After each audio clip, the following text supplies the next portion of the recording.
Online, am I audible? Yes, sir.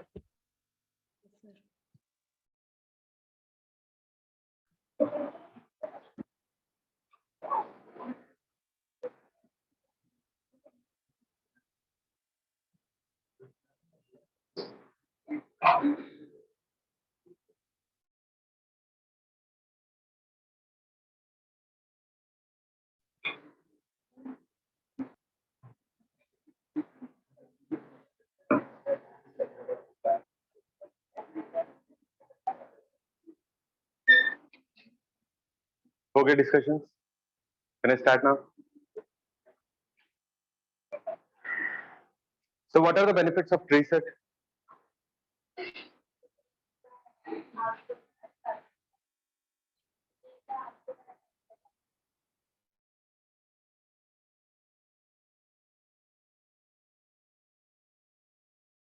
How will it give sorted output?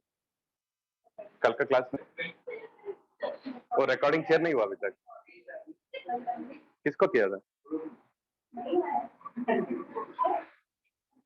ठीक है तो मिल जाएगा however so keeping it aside I believe yesterday whatever we have discussed was that clear how exactly you will get the sorted output that is true but how you will get that part is that clear those who have not attended they will not know those who have watched it or otherwise today you will get it okay those who didn't get it today you will get so that and today's both you watch later okay so however apart from that is there any other benefits of tree set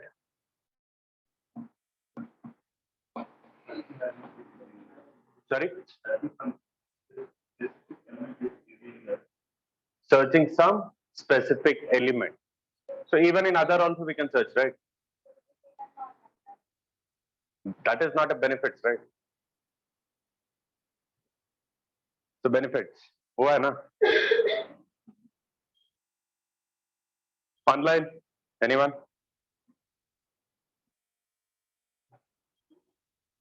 so quickly observe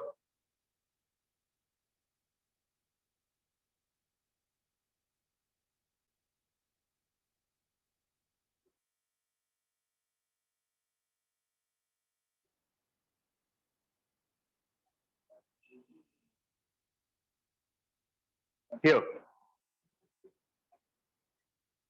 my question is if at all if there is an array list okay array list with 7 elements how many times you should search for an element assume that I want to search for one key that is 25 okay or 20 you assume how many times I should search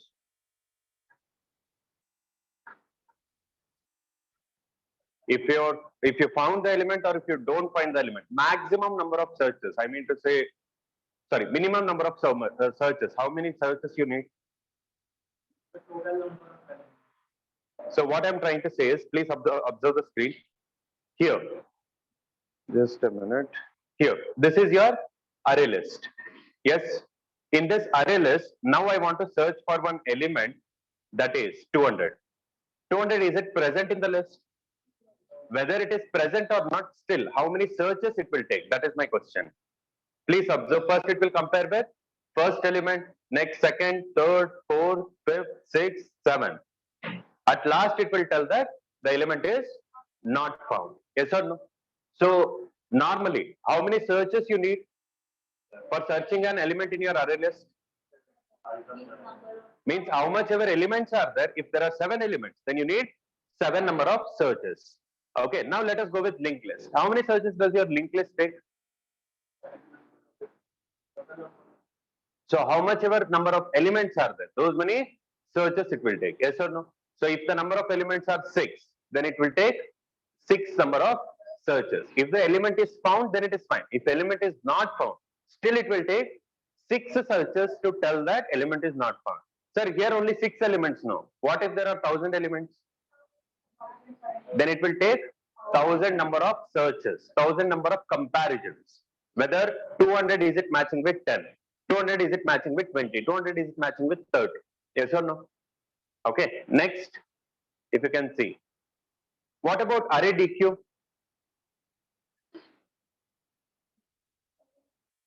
what about array dq How many searches array DQ will take? Same thing. How much ever number of elements are there, those various number of searches it will take. Basically, array DQ, I can use it for what purpose? When should I go with array DQ?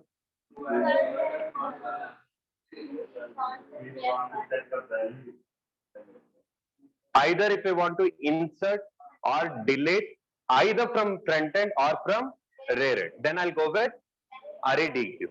Okay, so here also how many searches I need? How much ever number of elements are there. Next one is which one? Priority queue. For your priority queue, how many number of searches you need?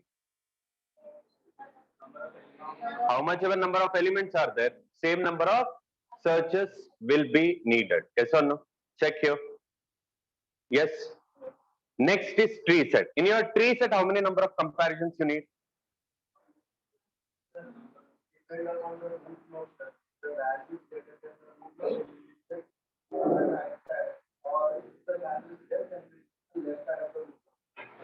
That is the process. Okay, that is what the process will follow. However, how many number of comparisons it will take if you ask me, compared to all the other collection classes? Tree set will take less number of comparisons. How? You can check here. Now I want to check 200. Okay, 200 it will try to match it with 100. Is it matching? Anyways, it is not matching. If it is matching there and then itself, it will say that the value matches. If it is not matching, what it will do? It will check the key element that you are searching. Is it greater or lesser than the root? Is it greater or lesser? Greater. If it is greater, definitely the element will be present on right side only and for sure not on left side. So it will check next left side. Which is the element? 150 it will try to compare it with. 200, is it equal to 150? No. Then it will check what? 200, is it greater or lesser? If it is greater, then it will check only on right side. Right side 200, is it there? Right side it will go on. It will try to compare it with 175. 200, is it equal to 175? No. So again it will check 200, is it greater than 175 or less than 175? Greater than. If it is greater than, which means the element is present only on right side. Right side it will go. Is there any element? No. Because of which it will directly say that element not found. Getting my point? So what is the benefit here? Compared to all the other classes, collection classes, what is the benefit? Tree set will take less number of comparisons, or you can also tell that it will take less amount of time for searching. Getting my point? Compared to other collection classes. So here, if you can see, tree set can be used whenever we need to search for values in a program in a faster way. And second one is, tree set is best for searching the element because compared to all the other data structure, it requires less number of comparisons to find the element. You will tell that it will take less number of time. How it will take less number of time? That also you should clarify, right? How it will take? Because the number of comparisons it will do will be lesser compared to all the other data structure. Is that clear? Yes. Any doubt? Again, there will not be any doubt if at all yesterday's class you have attended. No, sir, I have not attended. Then it will be a problem again. However, recording you will get, at least today you watch it. Okay. So here if you observe what exactly I am doing. First time I have given the value as 10. Next time 20, 30, 40. First time 10 will be assigned at the top. Now 20 I want to assign, or I want to allocate the memory for 20. Where it will be assigned? Right side of 10 or left side of 10? Right side of 10. 30? Right side of 20. 40? 50 right side of 40. 60 right side of 50. Means all the nodes will come towards only right side. If at all, if the tree is a skewed tree means what? Only one side it will be there. Getting my point? This we call it as what? Here, skew tree. If the tree is skew tree, then how many number of comparisons it will take? Again, it is the same. How much ever number of elements are there, those many comparisons it will take. How, sir? You please check the k equal to 200. Now 200 I should compare it with 10. Okay. Is it greater? 200 is it greater? Yes. So you will go on right side. Right side what I found? 20. Compare 200 with 20. Again 200 is greater. So go on right side. 30. Again 200 is greater. Go on right side. So means ultimately if the tree is a skew tree, how many comparisons it will take? How much ever elements are there, those many comparisons it will take. Is that clear? Okay.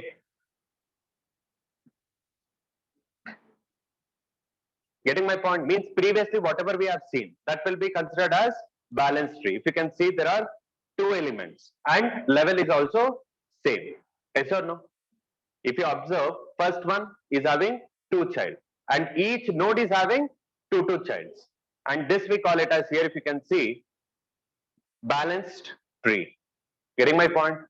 Okay, if it is a balanced tree, then it will take less number of searches. But if it is a skewed tree, then it will take same number of searches compared to all the other collection classes or otherwise data structures. Both are one and the same. Okay.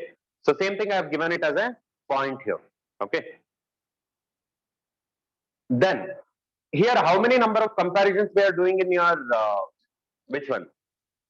Tree set. How many number of searches? Compared to all the other classes, the number of comparisons will be lesser in your tree set. So now I want to search directly in one search. Then which one I should use? In tree set, is it possible that I can search for element in directly one search? Not possible. But is it possible in any other classes? Yes. Which is that? That will be your hash set. Getting my point? In each one, if I'm going for each new classes, then definitely there is one disadvantage in previous one. For that purpose, I'm going with next one. Getting my point? Tree set will take multiple number of searches, though it is lesser, but it will take multiple number of searches. It will not search the element in directly one search. But if you want to search in one search only, then you should go with Hashset. As of now, what I'll be giving you is an idea of Hashset, but later, okay, I'll give you one program. There we will internally use all the methods and all the functionalities. Okay, Hashset as well as linked Hashset. Here, here itself I'll try to do it. If you don't understand, I'll try to write. If I write also, the content will be same. If I try to do it from here also, the content will be same. So please check. Ultimately, these are the elements I want to store. Okay, these are the elements that I want to store. Which are those? 100, 50, 150, 25, 75, 125 and 175. Now if I want to store these elements, how can I store it? Ultimately, I'll make use of hashing. Okay, what do you mean by hashing?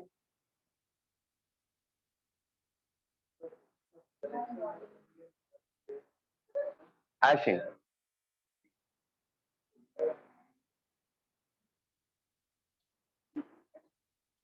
हम wait करेंगे.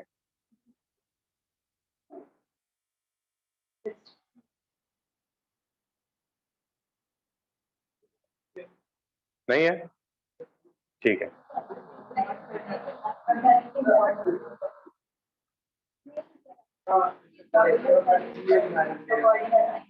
दोनों बोल रहे हैं. किसका सुना? First come first serve.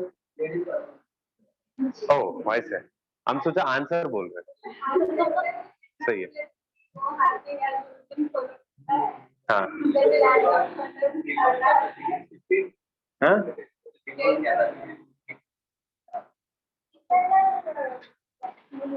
internal directly बोल नहीं सकते. We can take one example and we can teach it. Okay. However, because ultimately hashing is something like we should set one formula and we can use it. Okay. But as of now, will any company reveal what formula it is using? Never. For that matter, here we will see one. Okay. Later, as and when the concept will come, I'll explain you that. Getting my point? As of now, just keep observing this. Okay. So now these are the elements that I want to store. What is the benefit of Hashset? I told you. It will, you can search for element directly in one search. How? Now we observe, hashing is something that where you will try to use one formula and you will try to store the values in unique places or in unique addresses. Getting my point? How, sir? Just observe, hashing means it does not mean that particular this formula only I should use. Okay, any particular formula you can take and you can use it to store the elements. I'll show that later. As of now, I'm just giving you an idea because anyways later in one of the program we'll use it. Okay. As of now 100 I want to store. For 100, how will I generate the hash code? What do you mean by hash code now? Hash code is nothing but the address where I can store the value. How will I generate that address? For generating that address, I will use this value. Whatever value I want to store, using that value itself, I'll generate the address. That address we call it as hash code. Getting my point? And this process of generating hash code, we call it as hashing. Getting my point? So now 100 is there. I want to store it. Okay, I want to store it in such a way I should be able to search it in one single search. One search only I should be able to find it whether that element is present or not. How can I search it? If you can observe this, first I'll consider 100. Okay, for 100, what I'll do, I'll consider each digit. Getting my point? I'll write a logic in such a way it will consider each digit and try to add it. Getting my point? So 100 means what? 1 plus 0 plus 0. What is the hashing algorithm here I'm using? As an example I'm using, it does not mean that don't tell in interview that sir hashing means mod 10. 100% no. That is not the way. Okay. Here as an example we are taking it. Okay. So mod 10 if I do, 1 plus 0 plus 0 is 1. 1 mod 10 is 1 only. Yes. Next 50. 5 plus 0. 5 mod 10. Anything less than or equal to 10 will be that same value only will be the answer. So 5 mod 10 will be the having answer as 5 itself. Next 1 plus 5 plus 0. 6 mod 10, 6 only. And then 2 plus 5. 7 mod 10, 7. 7 plus 5. 12 I'm getting. But what I'm doing again, 12, I'm trying to take it as addition again. Means each single digit. Okay, which are those? 1 plus 2. 3 mod 10. 3. 1 plus 2 plus 5. 8. 8 mod 10. 8. 1 plus 7 plus 5. 13. 1 plus 3. 4. 4 mod 10. 4. So now, according to these hash code, here 1, 5, 6, 7. Here, whatever I got, 1, 5, 6, 7, 3, 8, 4. These are nothing but hash code. Means these are the addresses where I will store these values. Okay, unique addresses. Now these are the addresses you assume. I'll try to store. Where I should store 100? In 1. I'll store it.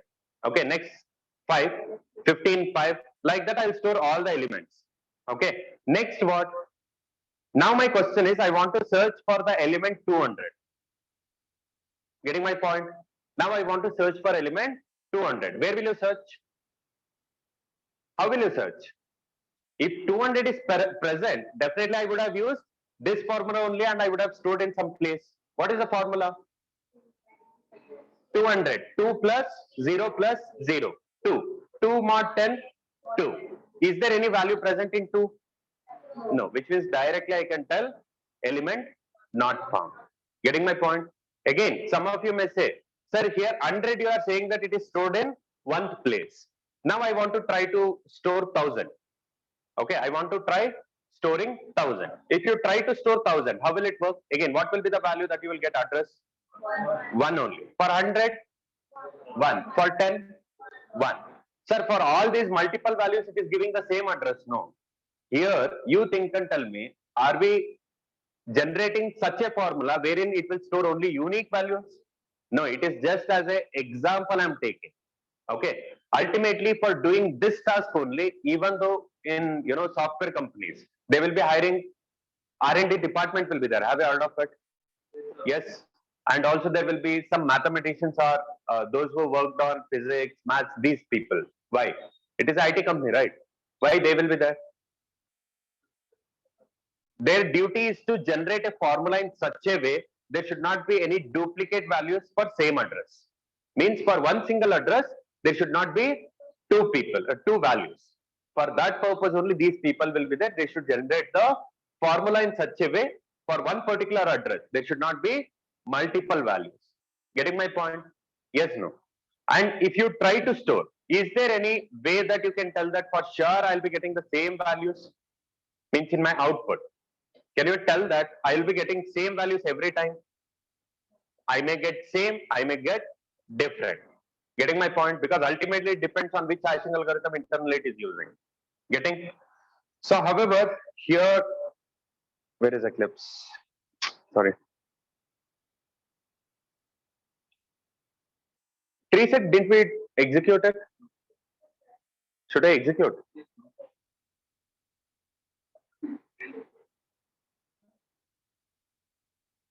मतलब तुम लोग काम नहीं करोगे, हम करना चाहिए. Tree. I'll finish this and I'll go next go for asset. Fine. TS equals to new. Okay, just a minute. Why should I even write it?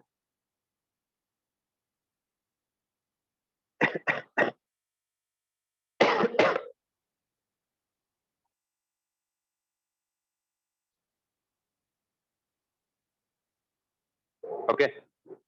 Here, what I'll do. Sorry.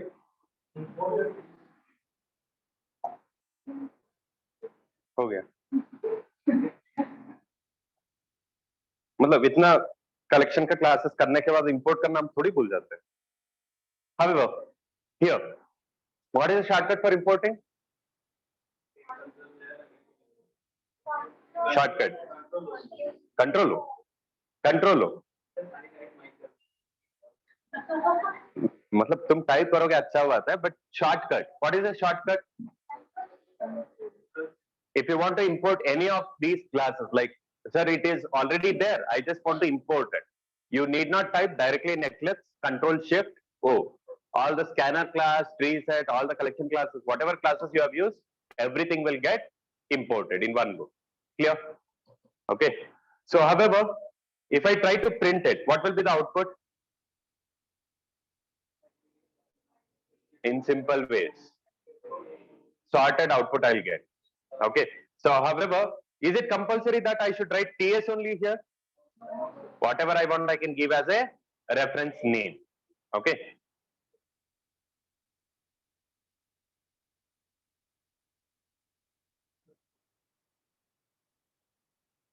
Yes. Yes, no. Okay. So,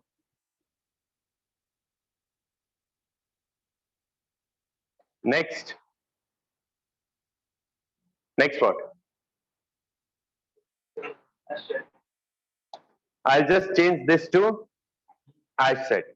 Okay. Can we decide in what sequence it will give me the output? It will be using algorithms.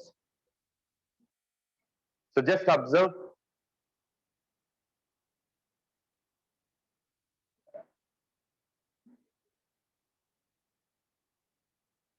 What is it saying? Somewhere did I use priority key? Asset cannot be resolved to a type.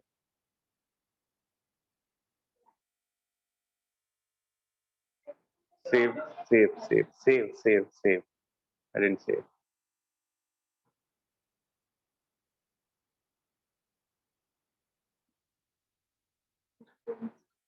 Okay. Just like in your priority queue, in your tree set, we can decide that for sure this only will be the output. But with respect to your hash set as well as linked hash set. Okay. Ultimately, with respect to hashing algorithm, it will work. And for that, I'll definitely take the example later, and in program itself, I'll show. This is just a sample program, how it works. Getting my point? Okay. So ultimately, for what we can use this, if you ask me later, I'll give you an example wherein I want to check if two classes are equal, two objects are equal or not. How can I check? Or otherwise, I can tell that if both the classes are pointing to same location, assume that one object is there and both the references are sharing that. I want to check that. How? Or I want to create an object of one single class. Getting my point? I want to create an object of one single class. I just want to check, are they being saved? See, ultimately based on the class, if it is creating a hashing algorithm, definitely it will be storing in one single place. Yes or no, both the objects. Now I want to check whether it is getting stored in one single place or two different memory locations. How can I check? For that, you can generate the hash code of respective classes or objects, and then you can check whether it is being saved in same location or different location. I'll tell that. Going ahead, I'll tell you that whenever I'll be using clone object, I mean clone. For till now, what we have seen, clone method we have definitely seen for which one? Understand. For inbuilt classes we have seen. Yes. Later, whatever class we will create, for that I want to check. Okay, means for that I want to create a copy. Whenever I create a copy, internal variables, will it be shared or separate copy will be created? Assume that I want to create a separate copy of variables also, object also. How to do?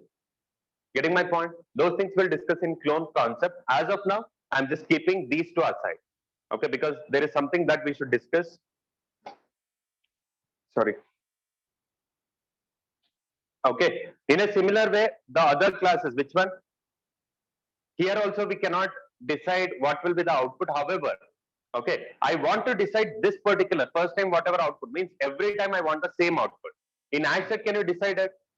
No. But however, if you try to use linked Hashset, the order of insertion will be retained.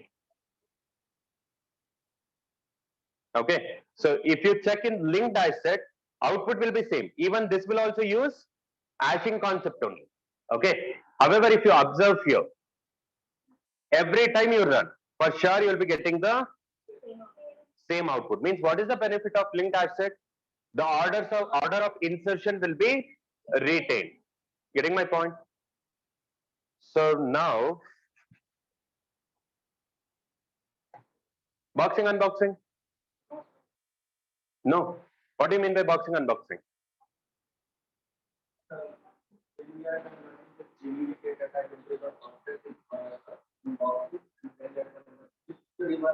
Vice versa. Now the point is, can you tell me where exactly? Okay, first of all, you don't know. Fine. Listen now. Here, what we are giving as a parameter, boxing and unboxing. This is important concept, so please be careful with this. Though it is a simple concept, but it is important concept. So AL dot add of 10. Okay, now I will go for AL. Now I just want to make use of which one?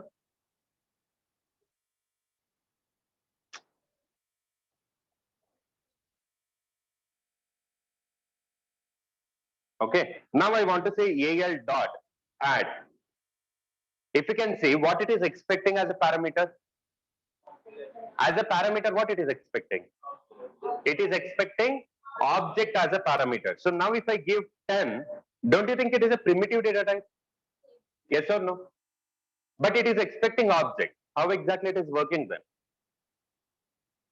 How exactly it is working? If you ask me, here you observe. Now you are giving it as a primitive data type. Okay. Internally, what is going to happen is it will get converted like this. Okay. Are we doing this? No. What we are doing is in black color. Whatever is in red color, which means it is being done by compiler itself. Getting my point? So what it is doing? By observing the diagram, what it is doing? Wrapper class is fine. But what is the process that is happening? Non-primitive. Converting primitive type data to object.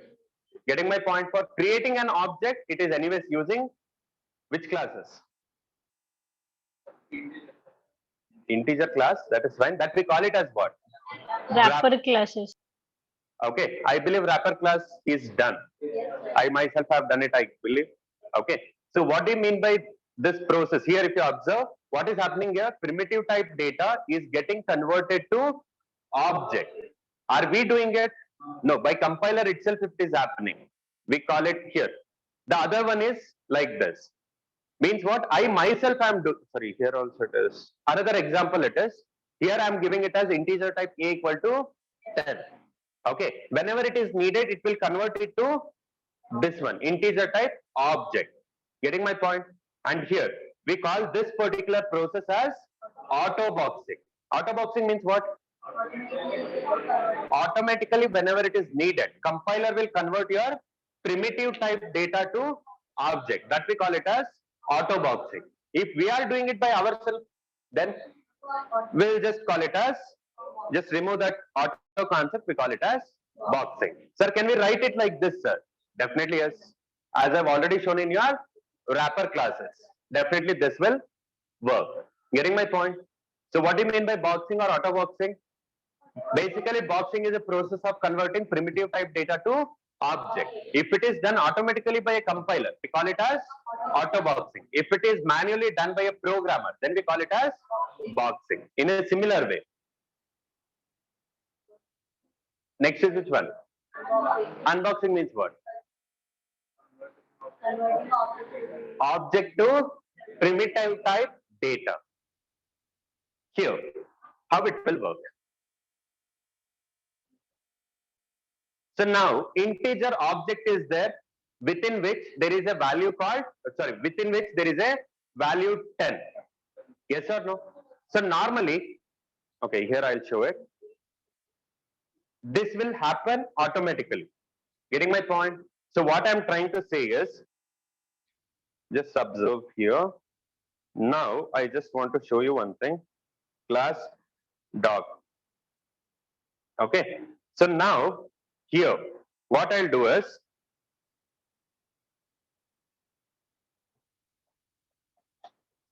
sys out, I'll try to print D. What will get printed?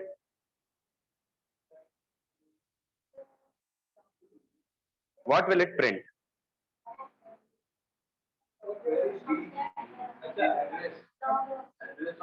Address of this object called D. Please check here. What it is printing? It is printing the address of dog object in your memory where it is stored. That address it will print. In a similar way, what I want is integer type A equals to new integer of 10 I'll pass. Okay. Then sys out of A. Even A is also integer, I mean object right now. Yes or no? Because previously dog was object. Now A is also an object. Now I will try to print this. What it is printing?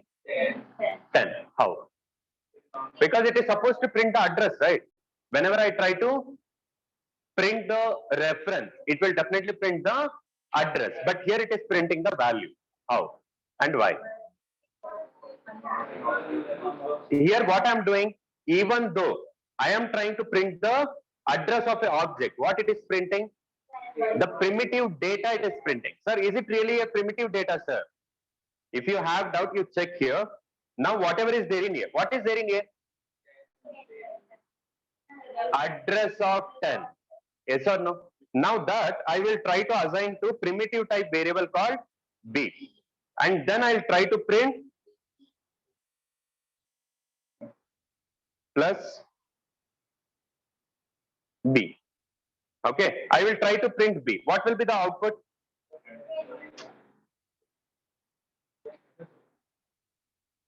Sorry.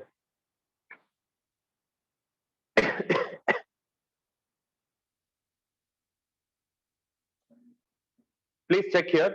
B equals to 10. What type of data I'm getting? Primitive type data, or otherwise you understand here what type of variable your B is. Can I tell that it is primitive variable which can store primitive type data? Yes or no? But your A is a reference of an object. But still, though I am copying reference of an object to my primitive type variable, it is still working. How? Because automatically it is converting object to primitive type data. Is that clear? So how it will convert? If you observe here, what it will use if you ask me, here if you observe, A dot, internally, we are not going to do it. Internally it will call int value. Getting my point? Sir, will it really work? This is working automatically. If you observe in the output, it is working automatically. That is the reason we call it as auto unboxing. Auto unboxing means what? Whenever it is needed, automatically your compiler will convert object to primitive type data, that we call it as auto unboxing. Then what do you mean by unboxing? Manually programmer doing it by himself. We call it as unboxing. Sir, will it really work? You check here. Now, I want to write it by myself. Dot. If you can see, can you see that? Int value. Yes. What is the return type here in front of colon? What is that? Int means primitive type int. It is not saying integer, capital I. It is not saying that integer object. It is saying primitive type int. If I try to use it, will there be any error? If I use it also, there will not be any error. If I don't use it also, there will not be any error. Why? If you use it, well and good. If you don't use it, compiler will automatically use it. Clear with my point? Yes, no. What do you mean by boxing and unboxing? Is that clear? Boxing refers to the process of converting primitive type data to an object, whereas unboxing converting the object to primitive type data. If it is done automatically, then we will add auto unboxing or auto boxing. Or if it is done manually by a programmer, then we call it as boxing or unboxing. Is that clear? Any doubt in this? Different ways of printing collections. Anyways, I'll do it. Okay. So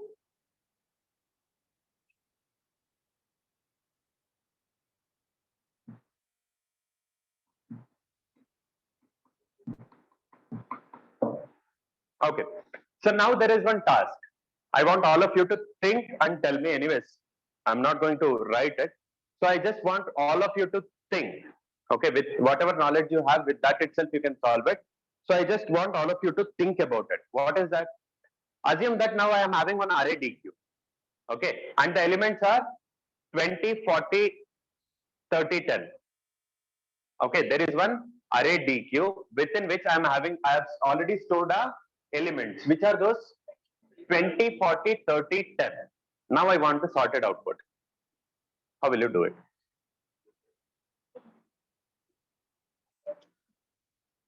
Twenty, 40, 30, 10 is already there. I want you to sort it. How will you do it?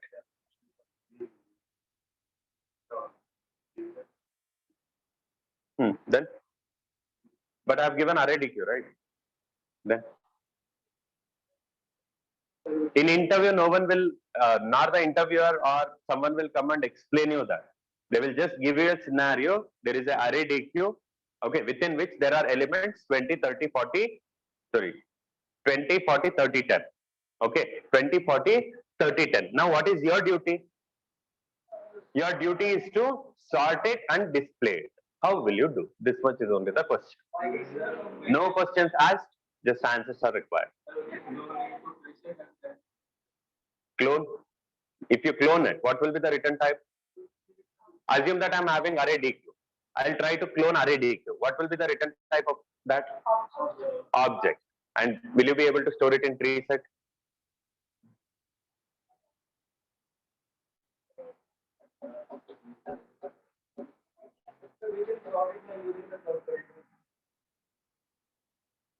As of now, I don't want to take comparable. We'll take later. Apart from that,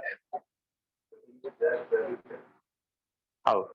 Custom logic, I don't want. Collection. Using collection, I want you to do it. That is the reason I have given array DQ, right? Else, I would have given directly arrays. For doing custom logic, even I can do it using arrays. That will be way more easier.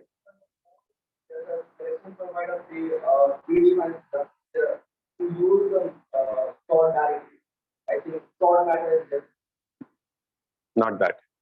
Apart from that.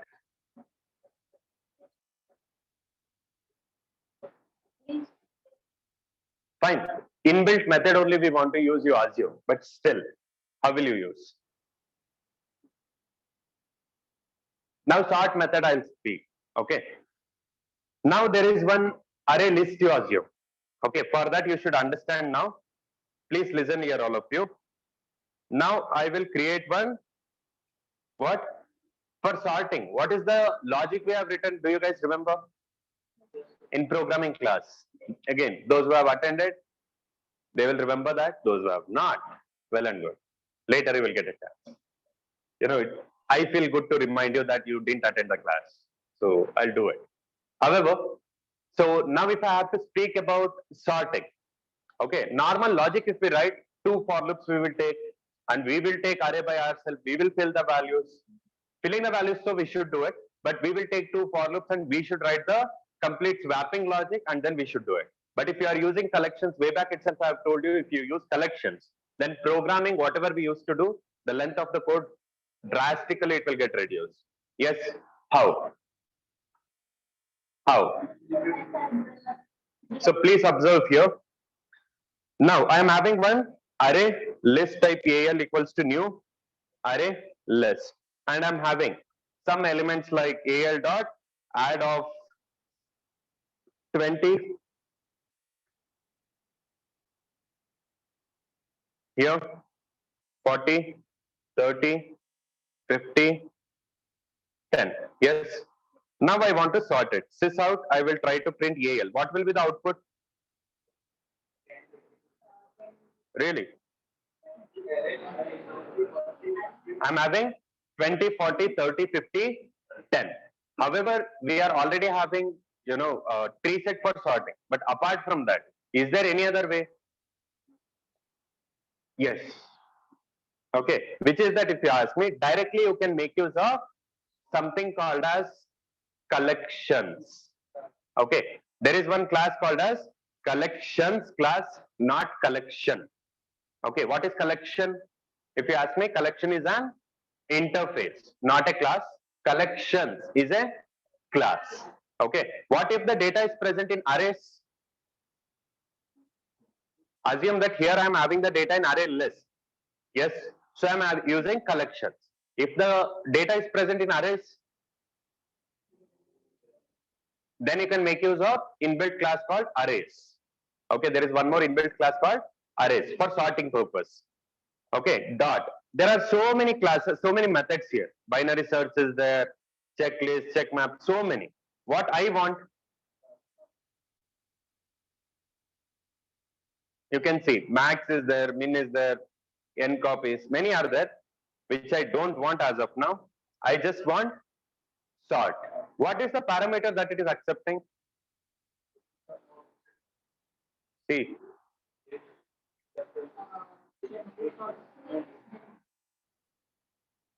what it is saying. What is the parameter? Parameter will be passed in the bracket. What type of parameter I'm passing here? List. Okay. Sir, it is interface. No. List is an interface according to our hierarchy. Whenever list interface is there, in place of interface, you can pass any implementing classes of that interface. What it is accepting interface. Yes or no? If you observe in collection hierarchy,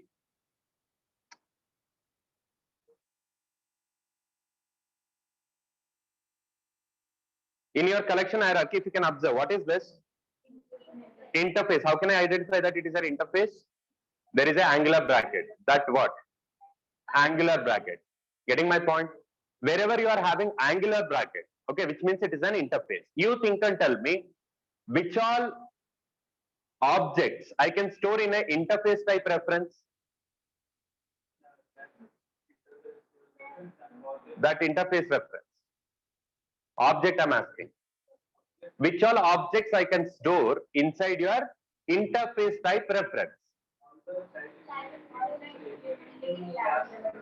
All the implementing classes objects I can store. If I ask you a question, if there is a reference of any class, which all objects I can store inside that reference? That class as well as all the child classes objects I can store. If I ask you if there is an interface type reference, which all objects I can store? Don't tell that class itself, because interface, for interface, can you ever create an object? Never. So you should say that all the implementing classes objects I can store there. Clear?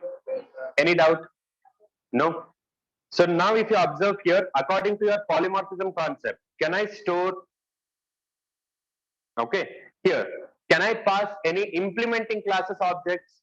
Definitely, yes. For interface type reference, can I pass any implementing class type objects? Yes. Which is that implementing class? Which are the implementing classes of your list? array list as well as linked list. Can I pass array list here, AL? Okay, it will ask for importing. You import it, no errors. Getting it? Now I'll try to print EAL. What will be the output? 10, 20, 30, 40, and 50. Getting my point? So now I want to sort. Okay. Now, what I'll do, I'll remove this. Okay. So there is one here. Which type?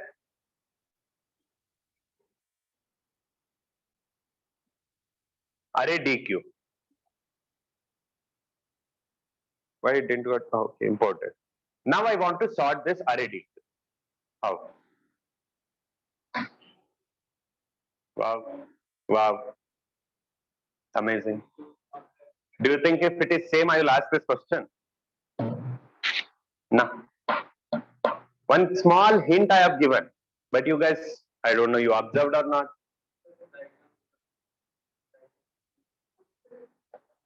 अभी नहीं दिखाएंगे. List है.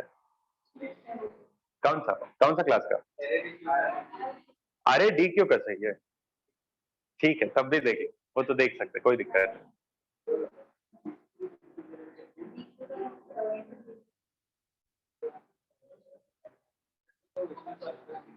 तुम लोग जो सोच रहे हैं, that track itself is wrong. I'm asking something else. How can I sort it now? Sorting I have explained right just now. Sorting, did you understand? Yes, collections dot sort I should use, and I should pass the collection class. It will work. True. Now you tell me here what I should do.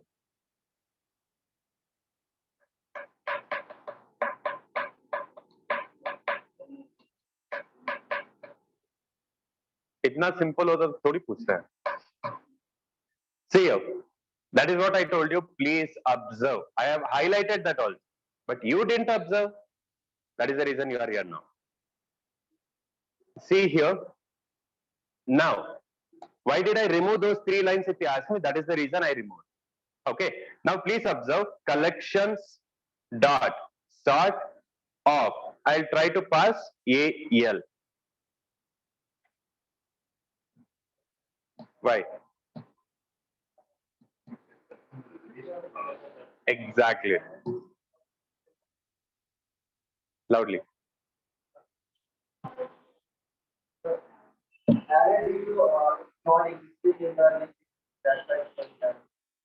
Here, simple topic is that dot sort will always accept only list type of implementing class. It will never accept array DQ, it will never accept tree set, hash set, linked hash set, priority queue, nothing it will accept. It will only accept list. Now you tell me, how can I sort it? Wow. No.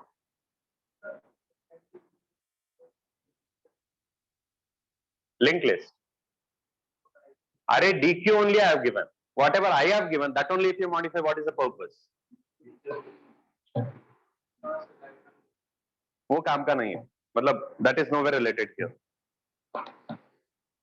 Whatever I have already taught you, that is relatable here, not that hierarchy. Already I have taught you that. Simple thing, guys. Listen.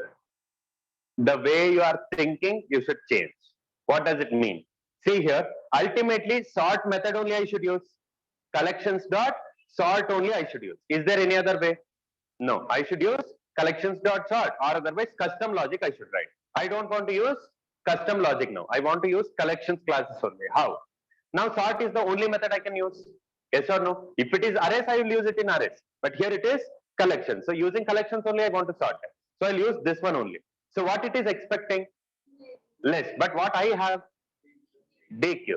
Copy all the elements of DQ to list. No. Sir, this I was knowing. Did anyone utter a word about it? Did I say that you should not say that? No.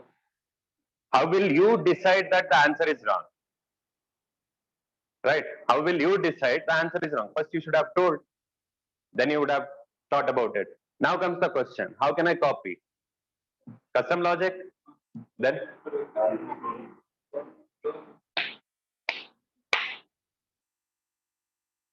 what else?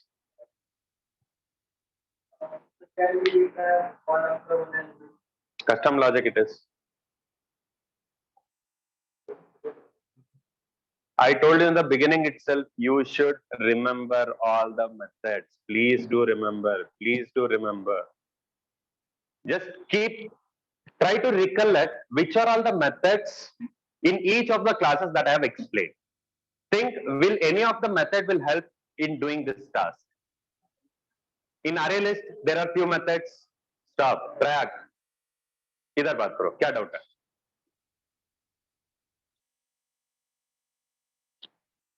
Now I want to copy elements. Ultimately, again, just try to recollect. If I consider array list, which are all the methods that are there?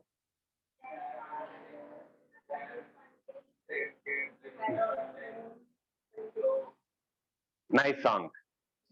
Thank you. However, which are all the methods that we have discussed? Add, then add with one parameter, add with two parameter. Then what is the duty of add all? What?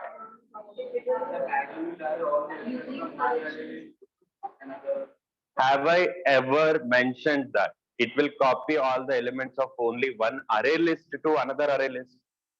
What did I say? What is the type of parameter that it will accept? Collection. Collection, which means any of the implementing classes of collection interface. Getting my point? So now if you observe, ultimately I want to pass list only. So what I'll do, I'll create one array list type AL, sorry, AL is already there. So I'll tell ALL, okay, new array list. Okay, next what? Now I want to pass all the elements of array DQ to my array list. How can I tell that? AL dot or AD dot? Which one? Ultimately, from which one you should copy? That should be in brackets. Okay, now I'll say ALL dot add all. If you can see, what is the parameter it is accepting? Collection. It is not list, it is collection. So here what I'll pass? AL. AL is of type what? What is the type of AL? Array DQ, be careful. Just because I have written the name as AL does not mean it is an array list. What is it?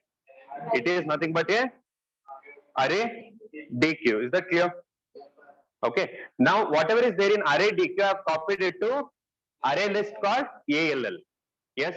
Now I'll pass what? ALL. So now your sorted elements is in what? Array list or array DQ? Array list or array DQ? Array list. But I want the output in which one? Array DQ. So what I'll do, again, I'll reverse it. Yes, AL dot add all of AL. And then I'll try to print. Print what? AL. Now this is one such simple task which will help you. Okay, which will help you rather than telling that, for which you need to know the all previous methods. Okay, all the previous methods, its parameters, which type of parameter you are passing, as well as return type. These things you should know. If you would have known those things, some of you will say, just like, every day you are seeing, sir, methods. Where it is usable? It is easy only, no? What do you think? In your interview, will they come and ask, what is the duty of add all method? What is the duty of add with two parameters? Do you think they will ask that? 100%? No. What will they ask then? They will simply ask you one question, that application based, whatever knowledge you have, that you should apply and you should solve the question. They will give a question like this. Getting my point? Can we directly sort? If you want to understand that, they will give you a question, array DQ. Okay, and they will give the elements. Collections dot sort method. If there are 100 people who came for interview and all of them know collections dot sort method is there, what will they use? Collections dot sort of AD reference pass. Will it work? Out of 100, I can bet 90% of people will tell the same, including you guys. At least now, if you think parameters, at least what type of parameter you are going to pass, if you know that much, you can play it. Getting my point? So now, what will be the output?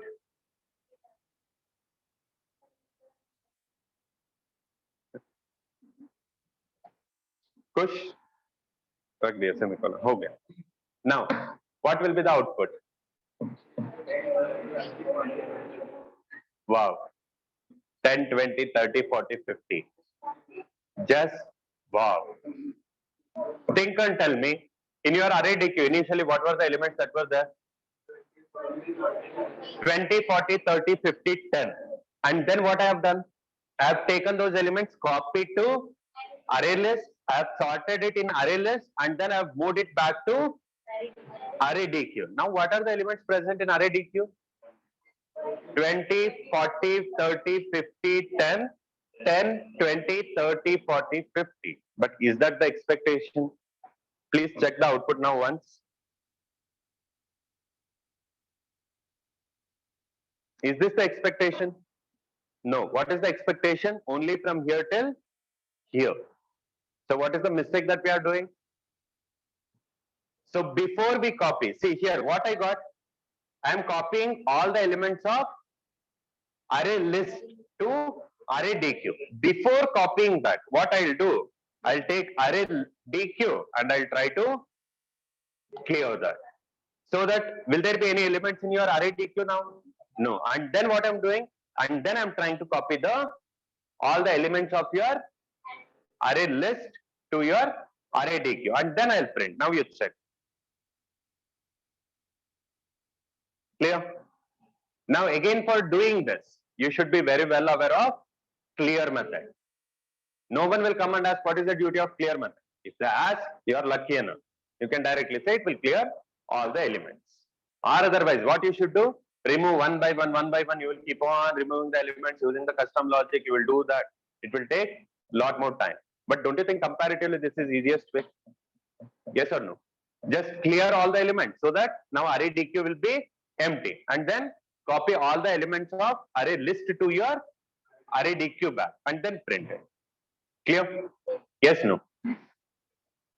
Okay, this is one such program with respect to application.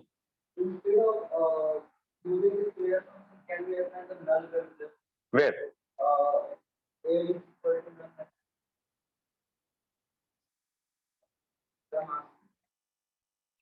कर रहा हूं.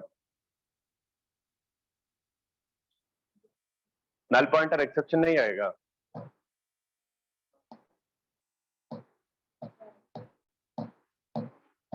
उसके बाद copy create करना होगा clone use करके. तुम जैसे बोल रहे हो वैसे करना है, तो ये जो एक्सेस कर रहा है, ये एक्सेस करने से पहले क्लोन क्रिएट करना पड़ेगा. उसमें फिर से वैल्यू आएगा, फिर से डिलीट करो, उसके बाद फिर से कॉपी करो, तब मिलेगा.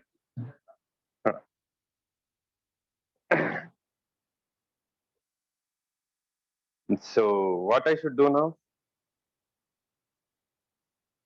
This is for which one? Collections.sort, right? Just wanted to check how to rename the file in Eclipse. I got saved. How to rename? Thank God. So we just have to go for refactor and rename it as sort of collections. This will come later, however.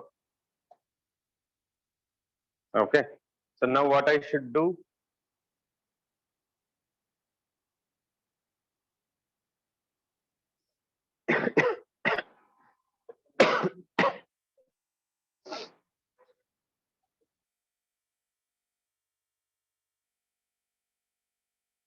Because later question will be about program.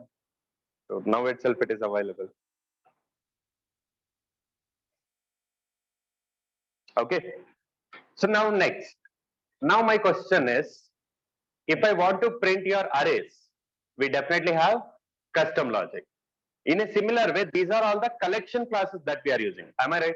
Which are the different ways using which I can print these collection classes?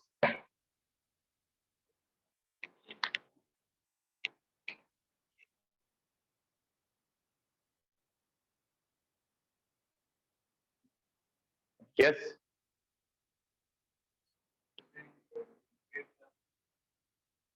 Sorry. तो question क्या है, फिर से पूछना पड़ेगा ना. Get class will it be useful? हाँ, class दिखाएगा तो उससे क्या फायदा?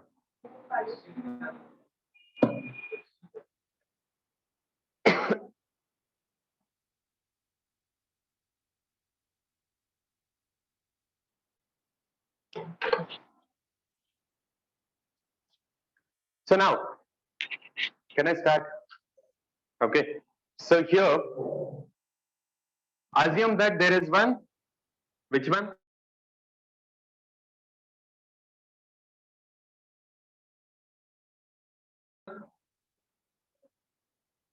List. Why I am doing this is, there I will ask you one more question. What is the question? I want you to sort it. Okay, I just want you to sort it, but I don't want you to use collections.sort method. Then how?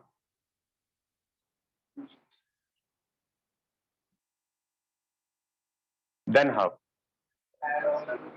Custom logic, don't tell me. Apart from that. Now, fine. Tree set I'll add. Then small changes, I want to print the output in descending order. Tell me. Tell. I'll add to tree set, then print it. That is the reason I have given. Descending order I want. How?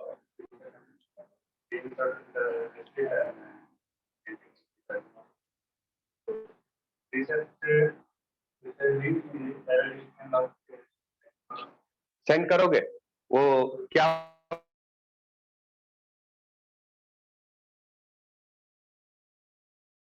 Output आएगा?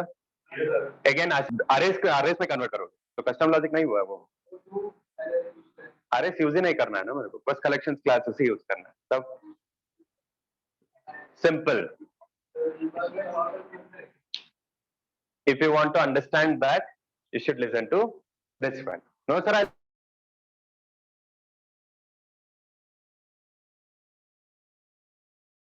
will not listen. Don't listen. As simple as that. Okay. Whatever you thought, anyways, already the hint was given. Okay, tree set if you use, definitely you will The get video at is least, lagging. you will reach. Sir, video is lagging. Sorry? So your voice is also breaking. Just a minute. Just a minute, I know the issue.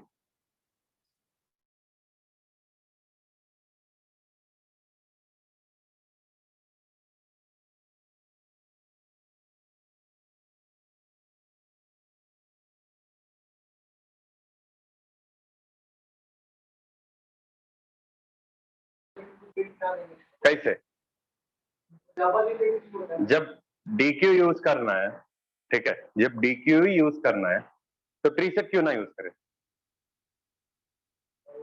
Tree set में मतलब we will pass the elements to tree set, we will get the ascending elements and then we will pass it again to DQ and then we will try to print it in reverse way. Rather than doing that, directly print the elements of tree set itself in reverse way, no? Getting my point? Ultimately in tree set, whatever is there, the values will be in which format? Online, is it better now? Yes, sir.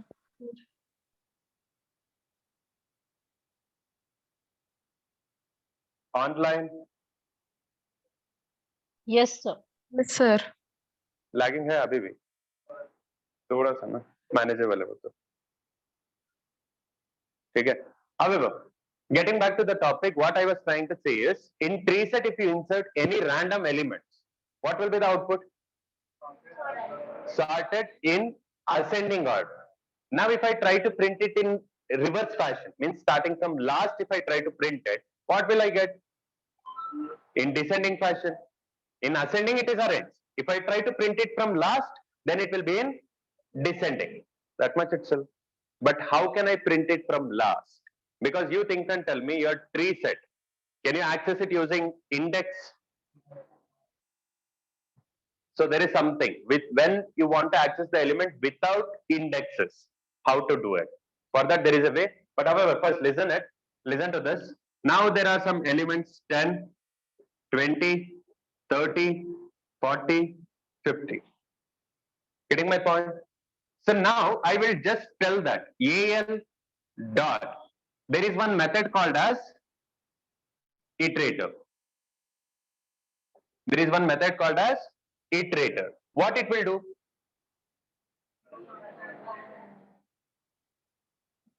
It will try to create one cursor in that particular position which is before the actual location. Means what? What is the actual location where the element is starting? 0. Then it will try to create one cursor before 0. It will not point at 0. It will try to create one cursor before 0. What do you mean by iterator? If anyone asks you, it is more or less work similar like to one cursor. Okay. Where it will be created? It will be created one location before the actual location from where the element starts. Getting my point? So now it is more or less just an assumption, making an assumption that -1. -1 will not be there. For your understanding, I'm telling you, don't tell to interviewer that, sir, it will be pointing to -1. Will there be any negative index in your array? Never. Okay. So however, assume that it is pointing here. And what this method will return? It will return the iterator itself. So now, please be careful. Iterator is one class. Okay. Iterator type ITR1. Getting my point? Yes, no. Next, what I should do? Now you think and tell me where my iterator is pointing. Is it pointing to actual location or is it pointing to one location behind the actual location? One location behind the actual location. Now you think and tell me, should I check whether the element is present or not in this location, or should I check whether the element is present or not in next location? Obviously, if I have to check, I should check in next location only. Yes or no? Why? Because it is pointing to one location before the actual location. So if I want to check next, is there any element or not? Then I should check for next location only, not the current location. Currently, where it is pointing? Before the actual location it is pointing. So if I want to check, I should check next location. How can I check? If there is one method, its name, what is this name of this iterator? ITR1, whatever I have given. Next, what I will check, ITR1 dot has next. In name itself it is there. There is no need of any explanation for this. What is it? Has next means what? Is there any element in next location or not? In next location I'm telling. Am I checking in current location? No, what is the method name? Has next. Next means in next location, is there any element or not? Is it there? Yes. If it is there, it will come inside. If the condition is true, it will come inside. And I will try to say system.out.println itr1 dot next is another method. If there is has next, then go inside and print next. Next, if you say, what will happen? It will stop pointing to this location and it will start pointing to this location and it will try to print its value. Getting my point? So if I write this much, will I get the complete output or not? Yes. This is the way it is working. So it will check again. Next location, is it there or not? Is there any element? Yes, no. When it will check for 20, whenever it is pointing to 10, while it is pointing to 0th index itself, it will check in first index. When it is pointing to first index, it will check in second index. Whenever it is pointing to second index, it will check in third index. If it is there, then it will go to next location. Assume that now it is pointing to 4. It will check as next, means in next location, is there any element? Is it there? No. So it will return false. If it returns false, will it go to next location? No. Is that clear? So if I do this much, will I get the output or not? Why? If I do this much, will I get the output or not? I'm not expecting in reverse order. I'm expecting in normal order itself. I'll get is what you will think, but unfortunately, no. I'll just get the output as why?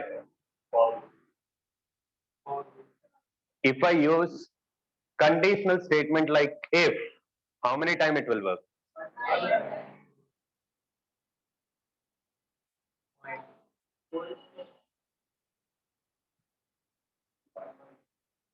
So now comes the question, when you should go with for, when you should go with while.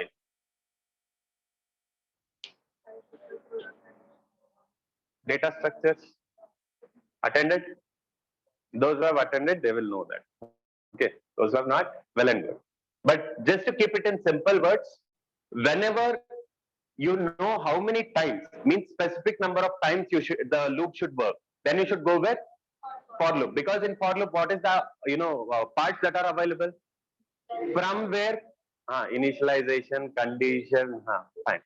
From where to where, and starting from to reach till to, what you should do, increment or decrement. Means, don't you think it is giving such a flexibility? You can mention specifically how many times it should work.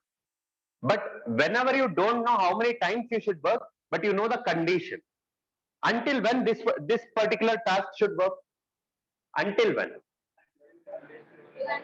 Until and unless this condition is true, till then this one should work. But do I know how many elements are there? No, I don't know. Then go with why.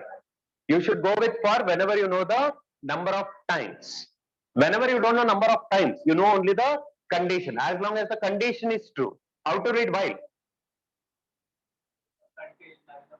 As long as condition is true, it should keep working.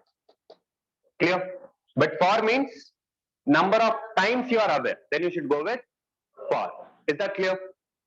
So this now will give me definitely the output as 10, 20, 30, 40 and 50. Yes? Clear or not? So this is all the duty of your iterator. Now, there is another type of iterator, which is that, what is the benefit?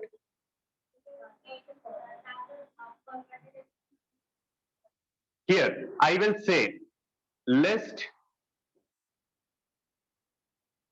Just observe this and tell me what will be the output, okay? It will return me another type of iterator, that is list iterator type ITR2. List iterator type ITR2. Inside, sorry. Now I'll write one condition while ITR2 dot as next. Again, where your ITR2 will be pointing? Same thing. ITR2 is of type list iterator. It will also be pointing to same place where your ITR1 was pointing. Where your ITR1 was pointing? Before the actual location from where the element will start. Before that, it will start pointing. Getting? So now here what I'll write? If the condition is true, system.out.print ITR2 dot next. Clear? Yes or no? Sir, this is fine, sir. Next what? Next, if you ask me, now I want to print it in reverse way. Sir, how can we do it? Now there are two options. One is iterator, the other one is list iterator. Whenever you are sure that you want to travel only in one direction, go with iterator. Whenever you want to traverse in reverse direction also, use list iterator. Getting my point? Again, how can we traverse in reverse direction? Normally, if I create an object of list iterator, where it will be pointing? One location before the actual location. Yes or no? Now, I don't want to point to here. I want to Point to where? Here? Here? I want to point to one location where the actual value ends. After that, I want to point to that location where the actual value will end, and I want to point to that next location. How can I do it? Here.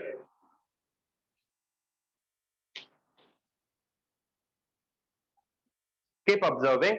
What I will say again, AL dot list iterator with, I will say AL dot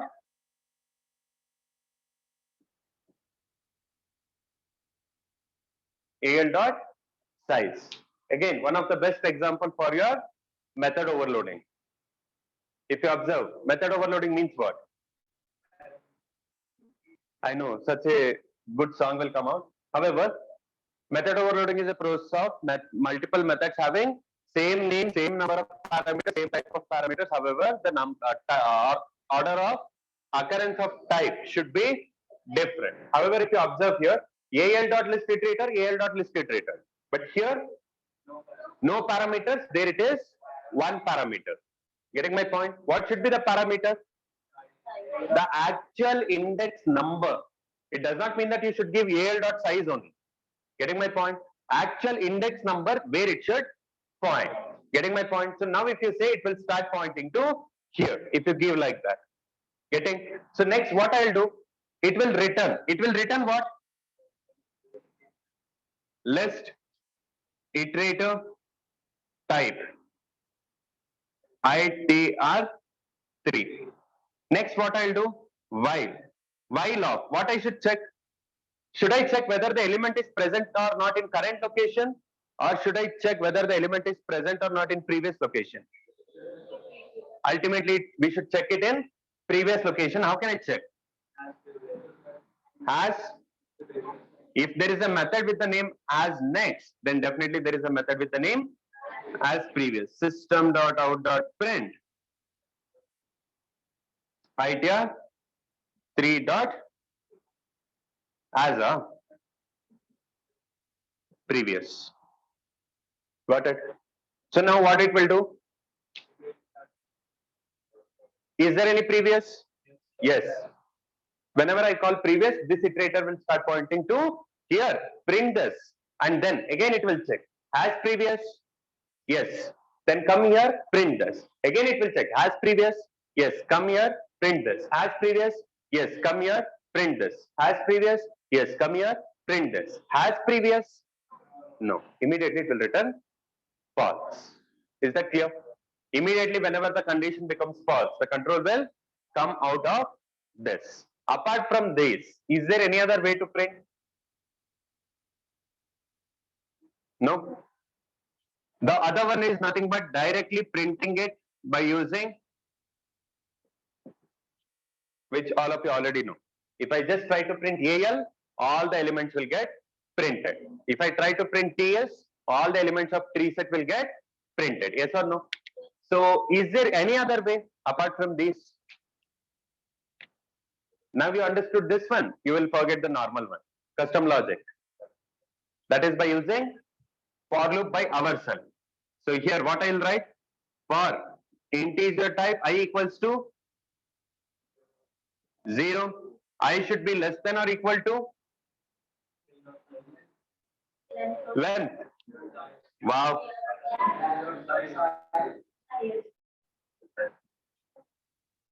Then I plus plus. Wow. If I just use AL dot size, what is the size? 5. Index number 5, is it available? Clear? So inside this, what I'll say? System dot out dot println AL of I. Yes. Yes. Amazing. Not by mistake. Do understand? Not by mistake. I just wanted to see how many of you are attentive. Some of you told yes, right? Wall told yes, you think. I need not check it. Will it work? AL is what? Array list. Is it an array? Then 100% it will not work. Then what I should do? How can I get the elements?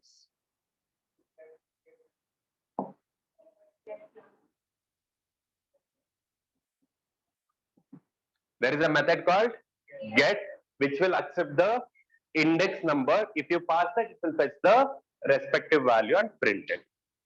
All the different ways to print the collection, is that clear?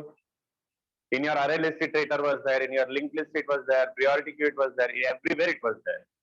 Is that clear? Can we try it once? If you want to do for your tree set, I have told you to print it in reverse way. Is that clear? If you want to print it in reverse, what you should do? ITR 3. First, take all the elements of list or DQ or whichever is given to your tree set, and then start printing the elements in reverse way using iterator. I mean, sorry, list iterator. Is that clear? Can I do the same using iterator? Because iterator can never traverse in reverse direction. It can traverse only in forward direction. Clear? Any doubt in this? Quickly, we'll see the output once. Okay.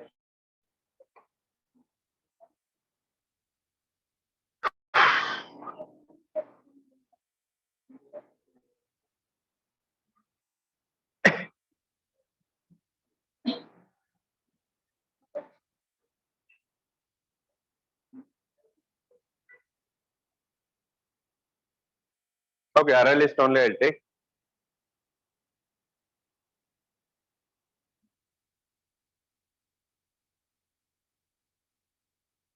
So now this one should be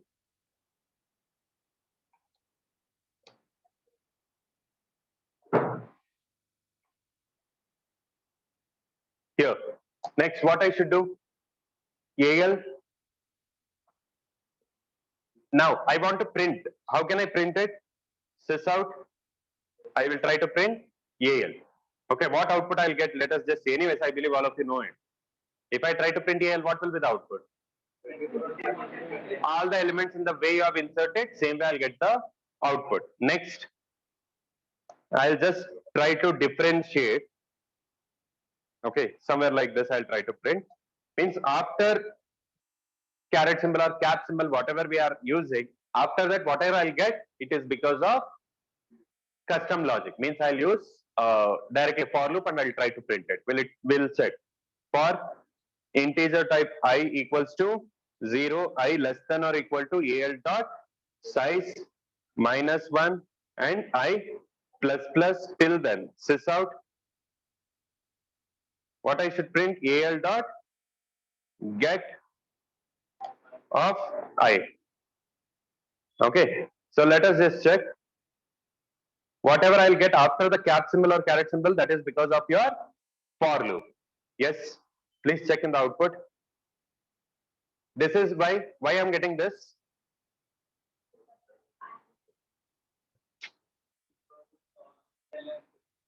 This is because of directly printing AL. And this why I'm getting? Because of for loop. Okay, next. Here itself, I'll try to print dollar symbol. Whatever I get after dollar symbol, that will be because of your iterator, very first one. How to print it? AL dot iterator. What is the return type? If you can observe iterator type iterator, it will return. Getting my point? After colon, whatever is there, that is the return type. So I will just say iterator. So it will return. I should store it. Why I'm storing? Because I will be using it again and again. Okay. So now there is an error, as I've already told. Shift Control O. Okay. It will import. Next, while of ITR 1 dot has Can you see that? Has next. Then what I'll do? ITR one dot next. Yes. So whatever after dollar I'll get, that is because of iterator. Please check. After dollar, am I getting something? Yes, that is because of iterator. Next, I'll try to copy this. And here, I'll try to print it as percentage symbol. And then what I should do? This one, I'll try to use it.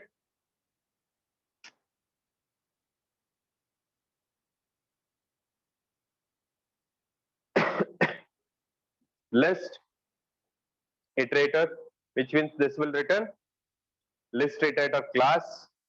Okay, here I should change it to ITR to import it, and then ITR to here also ITR to whatever I'll get as output because of, I mean after percentage symbol, that is because of list iterator. Please check percentage symbol, do I have or not?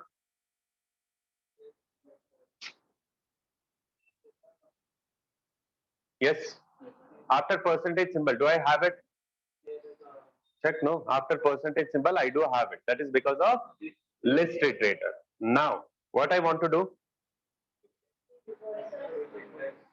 okay, next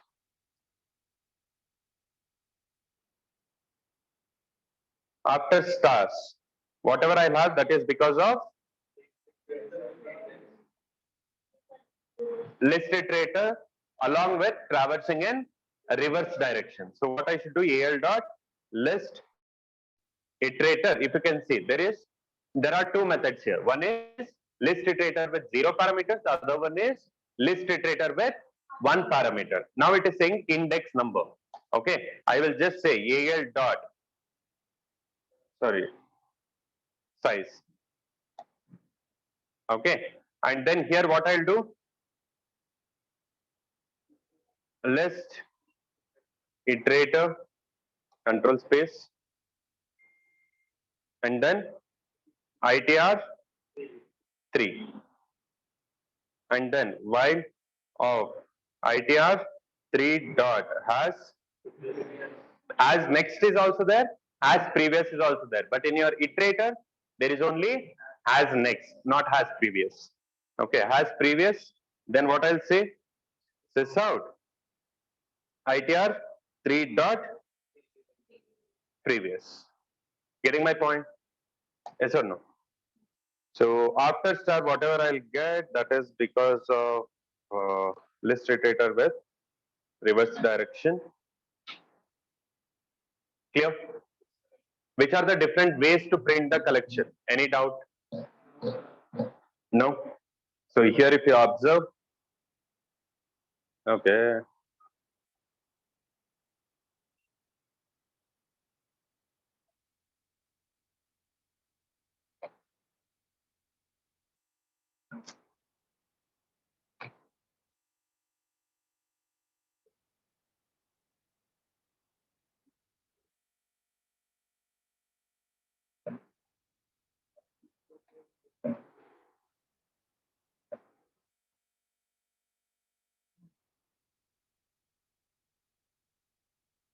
okay. So now let me do this part also.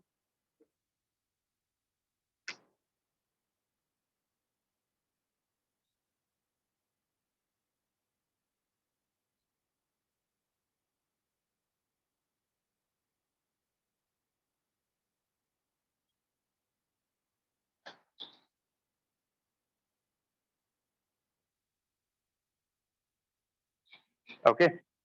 So however, we'll go to PPT once and check.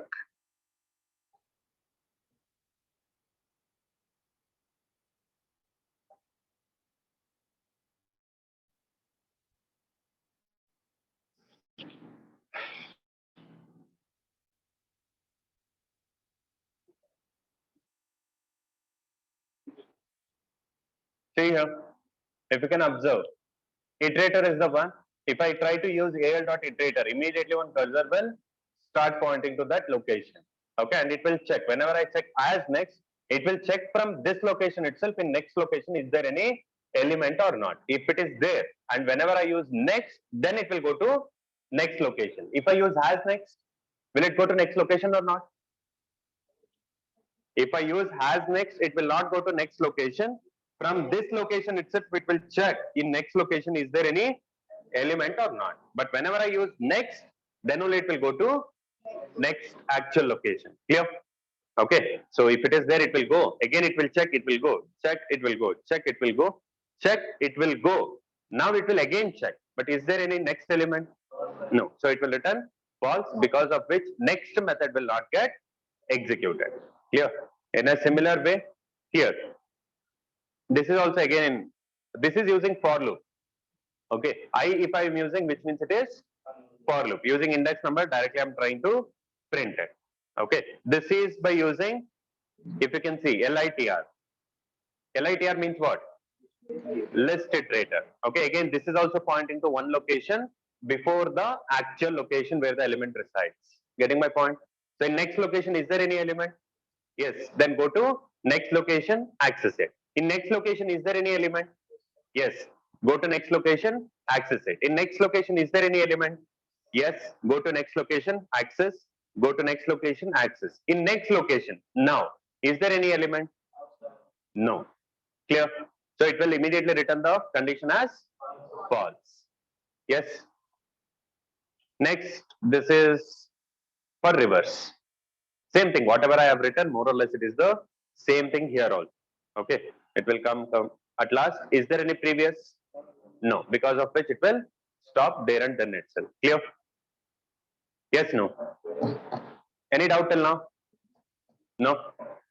So, program I have uploaded. These are the different ways of printing the collections, and I believe if I ask you to print the values in descending fashion, can you do it? Yes, no. Only thing is that you have to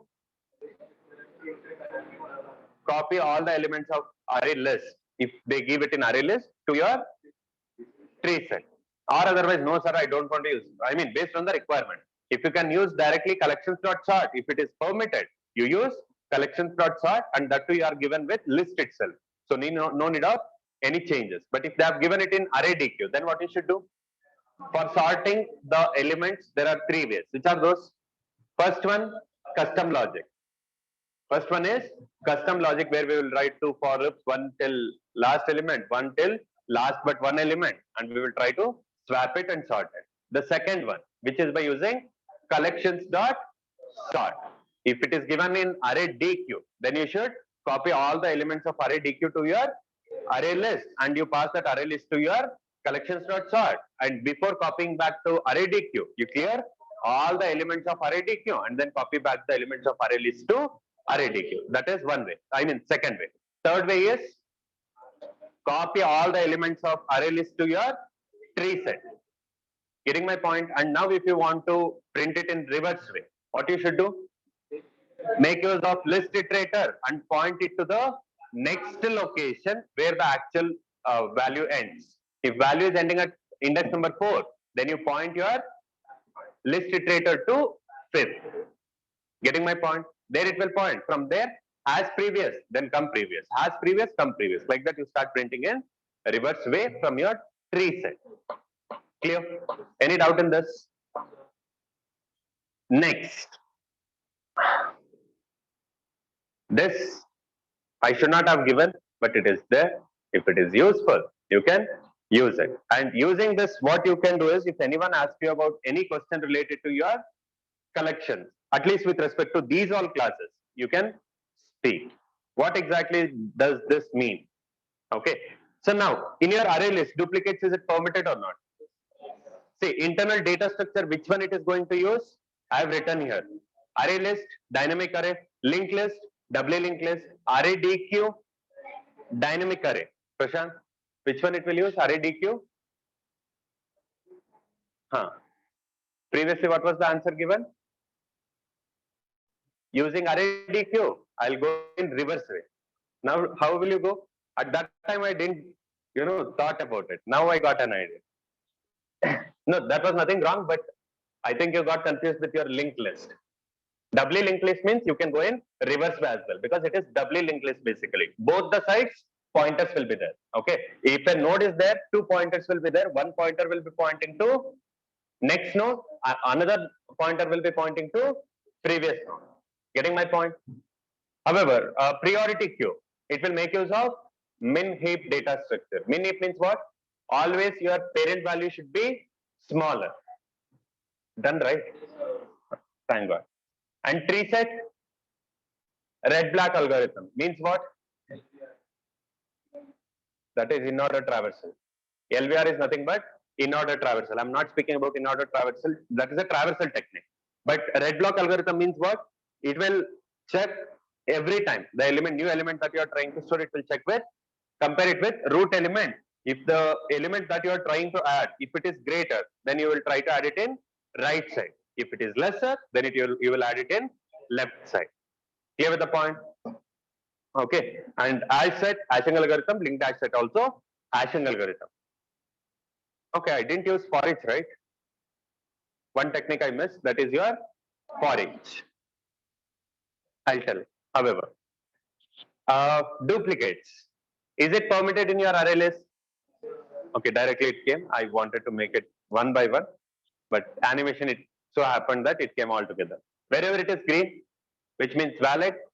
If it is red, which means it will not work. Okay, not invalid, it will not work. So in your array list, duplicates permitted. Yes. In your linked list, duplicates permitted. Yes. Array DQ, yes. Priority queue, yes. Tree set, will it allow duplicates? No. Why?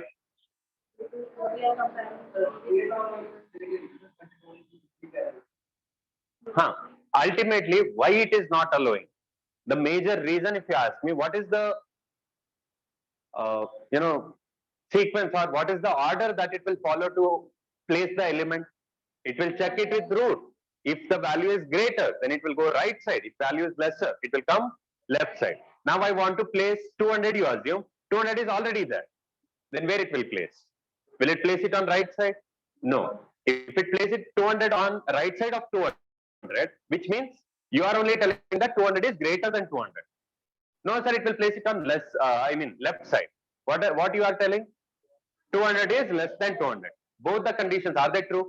No, because of which in your tree set, duplicates are not allowed. Is that clear? Yes. And then as set, anyways, no, as I've already told, it will make us of hashing algorithm and it will try to, you will be able to find element is present or not in directly one search, one single search. Okay. Linked hash set is also same. Okay. Next for.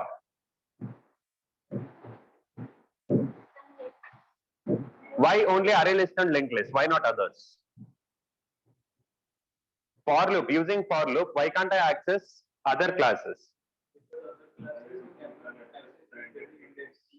If you remember, index-based accessing is not permitted in any other classes apart from array list and linked list. In simple words, if I have to say, get method was there only for array list and linked list. Get method, was it there in your priority queue? No. Tree set? No. Array DQ? No. Hash set? No. Linked hash set? Also no.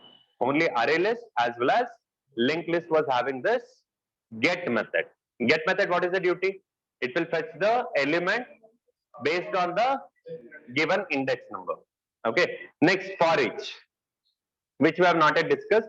For each, on which all we can use? On any collection classes or every collection classes I can tell. You can make use of for each class, for each loop. Okay. Iterator everywhere, but list iterator. Why? In the name itself, it is there. List iterator means it will work only on list-based classes. Apart from list-based classes, it will not work on any other collections. Now you should have got one doubt. Tree set question.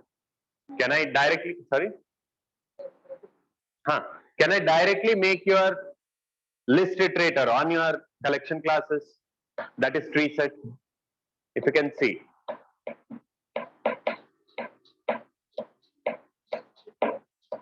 Clear? You should make it back to array list. From there, you should traverse it in reverse way. Getting my point? Yes. So nothing much. Two times you should use add all and one side. Sorry, two times you should make use of add all and one time list iterator in reverse fashion. You will get the output in descending order. Clear? Some of you are thinking this will be used only for collection, only for technical face-to-face, even for your coding round. Some of you, you will by heart everything, but still you will struggle to just sort the elements. To just sort the elements, you will struggle a lot. Yes, if they give it in array list, convert it to array if you want. No, sir, they have already given it in array, then convert it into array list. That should not be difficult task. Yes, okay.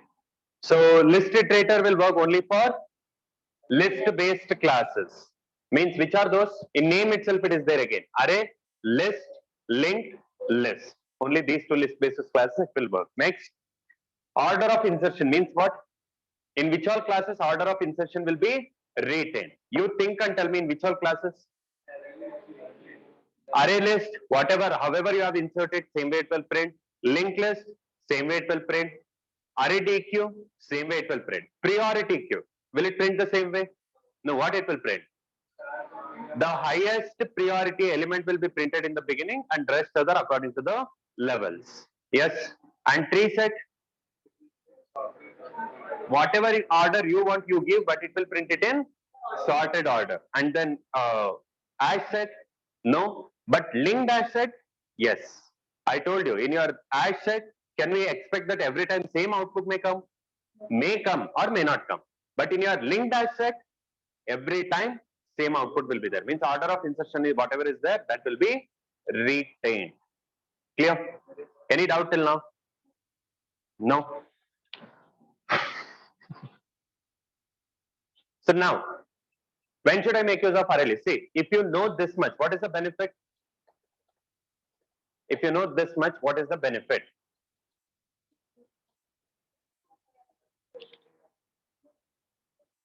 If they ask you any collection class, you can speak at least for 5 minutes.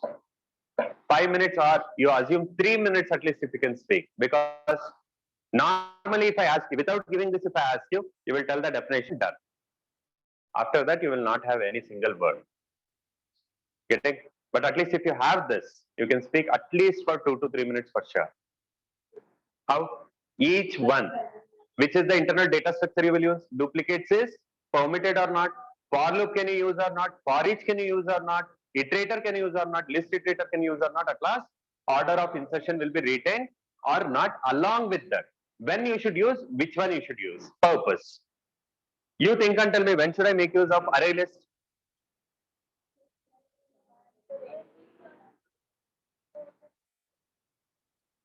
Yes.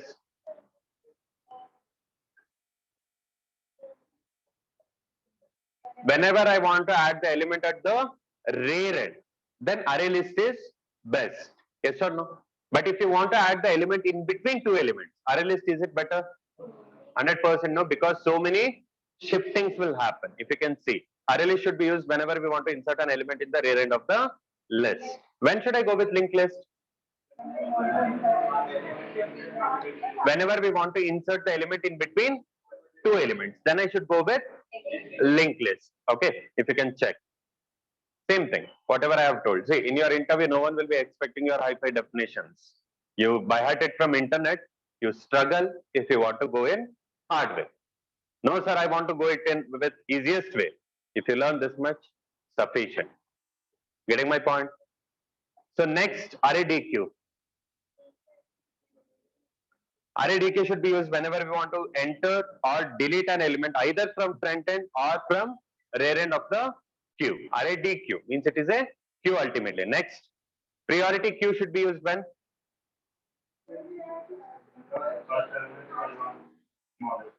Whenever I want the highest priority element in the beginning, then I should go with priority queue. Okay. Next, tree set should be used when? Two reasons. Whenever we want to sort the elements, as well as whenever I want to search the element in a faster way, then I should go with tree set. If you can see, sorted order, and also to search the element in a faster way. When I should go with Hashset, one single search. Then I should go with Hashset, but order of insertion will not be retained. But here, single search only, but order of insertion will be retained. Is that clear? So including these points, along with this, these things. If you get at least, you can speak for 5 to 10 minutes also, you can speak based on the explanation also. Means if you take some array list and if you try to explain what is the disadvantage, what are the advantages, how you will overcome the disadvantages of arrays. To overcome disadvantages of arrays only, collections concept came. All these things if you keep saying, then it will take at least 5 to 10 minutes. Okay, 5 minutes to for sure. Okay, how much ever fast you speak to fulfill, I mean, to deliver all these contents, it will take at least, and all the methods. Till now, I didn't speak anything related to methods. If I consider all the methods of each class, then how much time it will take? Each class is having various methods, right? All the methods, if I start speaking, how much time it will take? 1 hour. Minimum, at least if I have to speak, it will take 10 to 15 minutes. If you go for one class, up to 10 to 15 minutes also, much more than sufficient. Getting my point? You need not by heart, but you should remember the methods at least. Which are all the methods that are available? Is it really required to by heart those methods? Not needed, I believe. If you use those things again and again and again and again, then you will be able to remember those. Clear? Next, I think it will go with maps. That is what? Whatever I have explained previously, sorting the given elements of your array DQ. Whatever I have told, same thing it is. Input is in array DQ, it is. By mistake, I have written. Okay. Yeah, it should be array DQ, but I have written by mistake as AL. It should be AD. Okay. And then here also, that is because of copy paste. But I want the output in sorted order. So what I'll do? Solution for above problem is whatever is there in your array DQ, copy that to array list. Once I copy that to array list, then use collections dot sort of AL. Then I'll get it like this. Means 10, 20, 30, 40 I'll get. Means it will get arranged in sorted order. Once it is arranged, next what?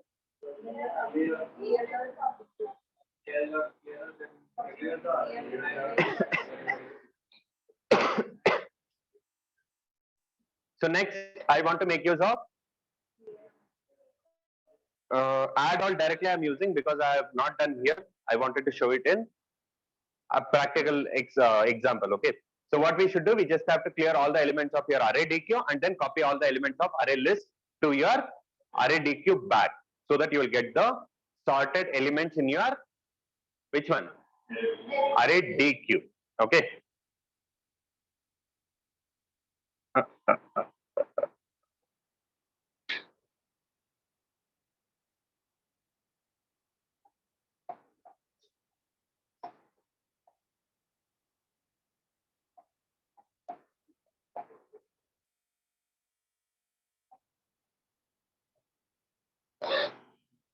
Anonymous inner classes, is it done?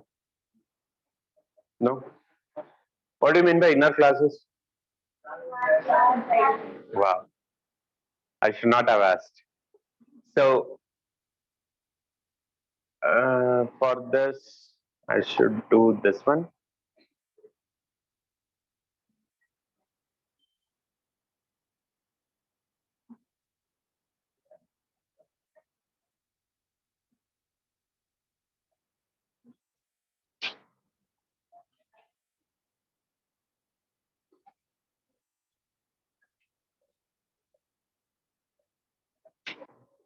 Okay.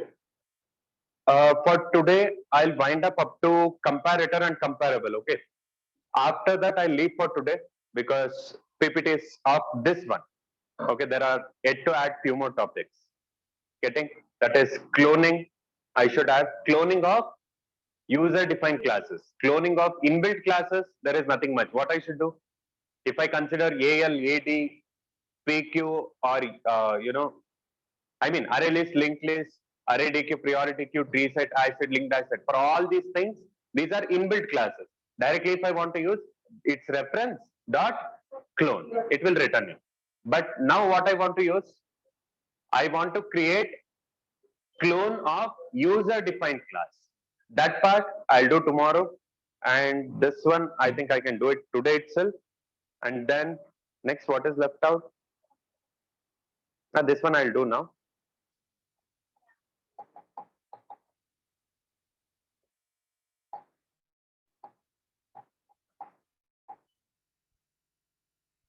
Okay, we'll take 5-10 minutes break, and then I'll do this one.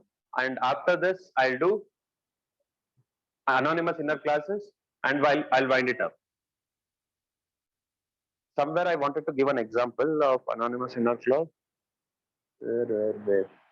I just missed it. However, I'll add it. I'll do that, and then tomorrow. Again, I don't want much time for tomorrow, I believe, but there are few things.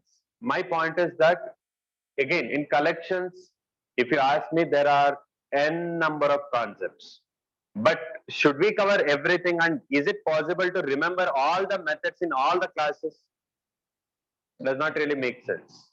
Getting? And also hashing. Hashing I should do. I told you that example that I'll deal with tomorrow. Getting?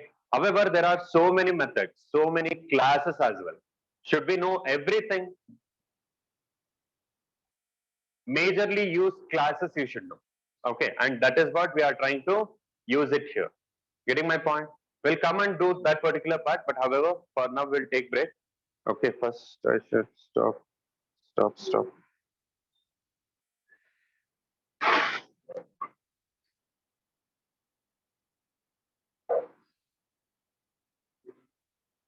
So any doubt till now? Any such doubts? Yes, no? No? So we'll continue with this hopefully by at what time?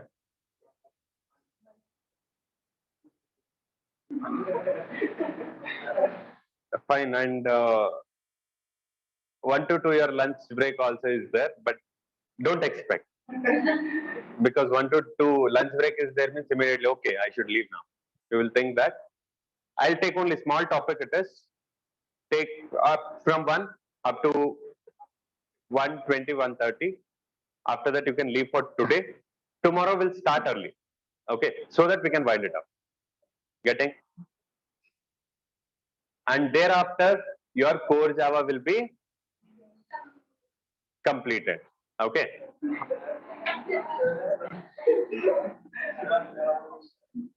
Don't be so happy, especially those who are from development. Okay. Unfortunately or fortunately, advanced Java will continue. Okay. I mean, I don't know. Ultimately, everyone will not be happy. That also I know. Unfortunately, you should attend my class only. And if you are attending my class only, the duration, I need not speak. I believe you know. Okay. And advanced Java. Listen, let me tell you one thing. Till now, anyone facing difficulty in core Java? Those who are not revising, for sure I'll write and give. Core Java is difficult. If you are revising on a daily basis, which method for which particular task, when I should go with which one, these are the things that you should remember. Apart from that, nothing much is there. Okay. See, 4 topics: encapsulation, inheritance, abstraction, polymorphism. To cover these 4 topics, there are smaller other topics like, access modifiers and final keyword and rules of overridden methods. These are small topics. Okay. And static keyword. These are the small topics for you to understand these 4 topics. Along with that, in the beginning, what is there? Strings, methods. Methods, why you need to write a program, you need methods there. So methods we have discussed. Method overloading is there. That is one of the inbuilt feature you should know. Okay. And what else? Data types and all the other stuff. Array strings. I believe all of you understood that. Apart from this, what is there in core Java? interface, exception, multi-threading, collection. In each topic that I have written also, on board I have written, that recording you guys got? You got recorded. I don't wanted that to be shared. ठीक है, मिल गया तो अच्छा बात है. आगे से I'll take care that it will not be shared, because revision is whose duty? Your duty. Why should I revise? Right, it is your duty. Why should I revise? Okay, for that reason, going ahead, I'll make sure that at any cost, I'll not record only. How will you get recording? If I don't record only, how will you get recording? Okay, only whenever I'm revising, I'll pause the recording and I'll discuss and then I'll resume the recording. Okay, I want to do it. You are doing whatever you want, then definitely I'll do whatever I want. As simple as that. Okay, however, going ahead, speaking about testing students. Okay, my suggestion is that you want to go for testing, well, great, good, better, best. But why should not you learn both? Sir, core Java only with lot of difficulty I have attended. Then I can't help it. Again, anyway, still here you have attended.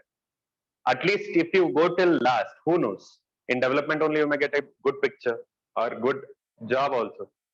Okay, again, because there comes the project also. You have added one project in your resume, all of you, yes? No, is there anyone like completely no, sir? If you have not added also, before your interview, you will add. Yes. But my question is, can you really speak? If I give time, at least for 2 to 3 minutes about that project, apart from the description. Apart from description, if I give chance, hardly hand countable number of people will be there. I can bet. Hardly hand countable number of people will be there. Not more than that. Okay. So at least for putting one sample project, at least be it CRUD operation, fine. But at least there should be one project. But whatever project you have added, which you have never done, which you have purchased. I should not ask for how much money you purchased it. Okay. Because it was never useful, but you paid 8,000, 10,000, 16,000, 2,000. मतलब कम में भी मिल गया होगा, but I myself have seen 16,000, a person who have purchased it. Okay. So I'm just letting you know, if you put one project so that you can speak about it. Getting my point? You can tell like I have done it during my college days or internship or whatever. You can tell. And speaking about framework, if I start, that will go for, months together, because framework is such a big topic. Core, advanced and J2EE is one part, and framework all together is another part. Okay, which is like huge. So which will never get over. So at least I'll give you a basic idea so that using that, whatever enhancement you want to do, you can do it. Getting? Because already some of you have this question, sir, then how long will it go? Okay. Anyways, I'm not doing sessions for less time. Okay. You know how I was doing. Now you don't question. Now we are taking only 2 hours, 1 hour. No.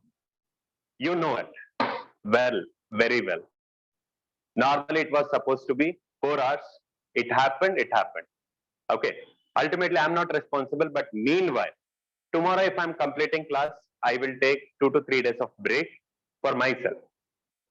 Not for anyone of you. Don't be so happy because Monday, Tuesday, fixed mark. Mark is fixed for all of you in class itself. No, sir, I'll not come for classes. Don't come, let me see. How will you not come? I will see. After that, if you are thinking I'll attend advanced Java without attending mark, let me see what is the possibility. Okay, the possibility chances are something like 0%. Because whatever may happen, I'll not allow. My class, right? My class, my rules. I'll not allow. You want to go and complain, complain. Okay, as simple as that, because I have given my efforts. Now I think I can expect back. Right? Yes. I can see the happiness now. Okay, at least I am happy that I can see these faces now. So, however, Monday mock interview will be there. Monday, Tuesday, 2 days. Third day, nothing will be there. Again from Wednesday, nothing will be there. From Thursday, again the classes will resume. Hopefully, I just need one last confirmation from management. If I get that, unfortunately, I will only continue the classes. Okay, with respect to your advanced level. And beginning classes, whoever missed, I believe evening classes you are attending anyways. Nothing. Topic. Nothing. By mistake, I have told that is not for your batch. Somewhere else I wanted to say. By mistake, I told. Okay. Pause recording.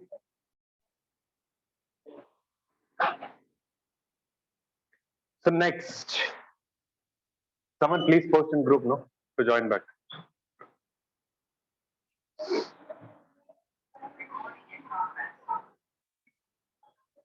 So next, all of you assume, listen here. Screen visible.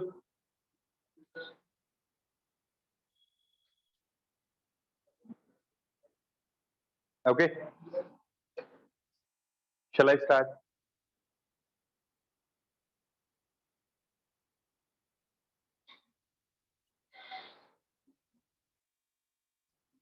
Now what I'll do, I'll just take one class called as cricketer. Okay. And for this cricketer class,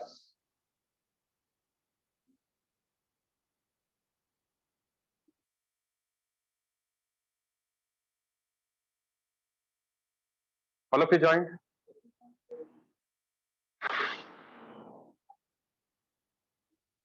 Screen visible?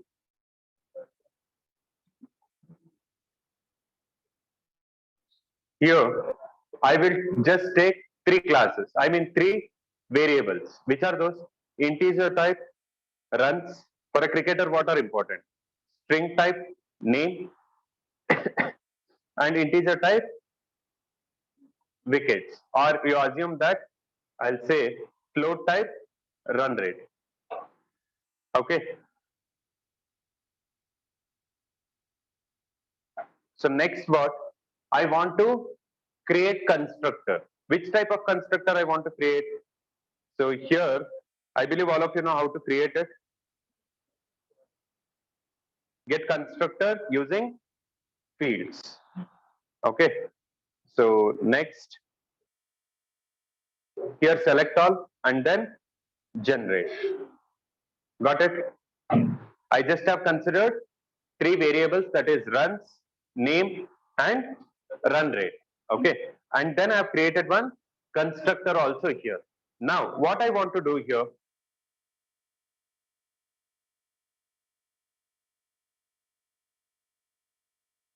okay.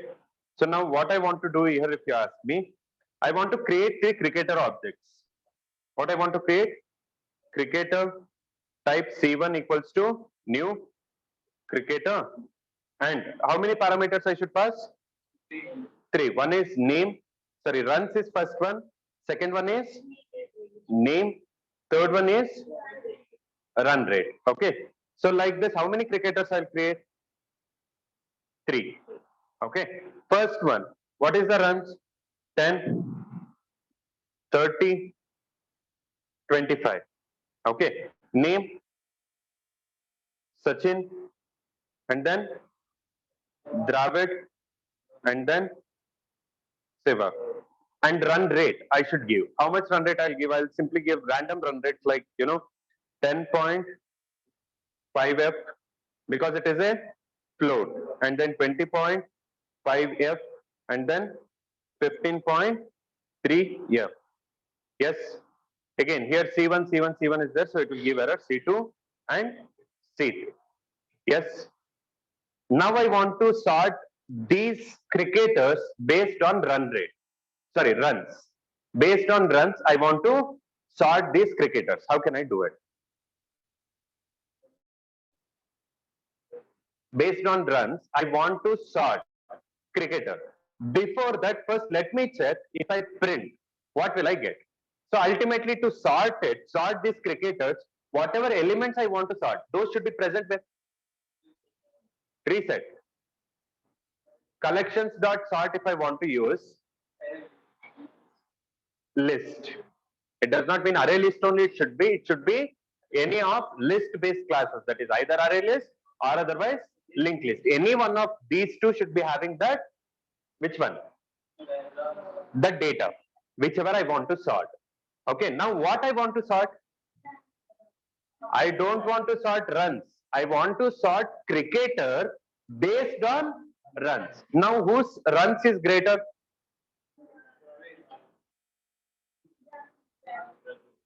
Assume that I want to sort it in ascending order itself. Okay, then who should come first? Sachin and then Sevak and then Dravid. Yes or no? So for sorting these, classes, what I should do? First, I should be inserting these objects inside array list, because ultimately for sort method, what can I pass?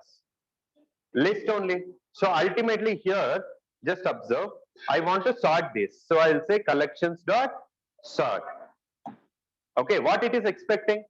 List. So what I'll do, as it is expecting list, I'll create one array list, type al equals to new array list. Getting my point? Yes, no. I've created this. Next, what I will do, I will add al dot add of, what I'll add? C1, al dot add of C2, al dot add of C3. What I am inserting is whatever I want to sort, that I am inserting inside this array list. Yes or no? Now I want to sort these cricketer object, not value directly. If I want to directly sort the value of runs, then I can easily do it. But what I want to sort? I want to sort objects of cricketer based on runs. Okay, how to do it? Please observe. Next what? Next what? Now I will try to, before doing this operation that is sort, what I'll try to do, I'll try to print AL. What I should get then? The details of Sachin, the details of Dravid, the details of Sevak I should get. So I'll run this and check once. I will think that we will get it, but unfortunately, no. Why? Previously, what we were doing, let us go here. Where is PPT presentation? Not there.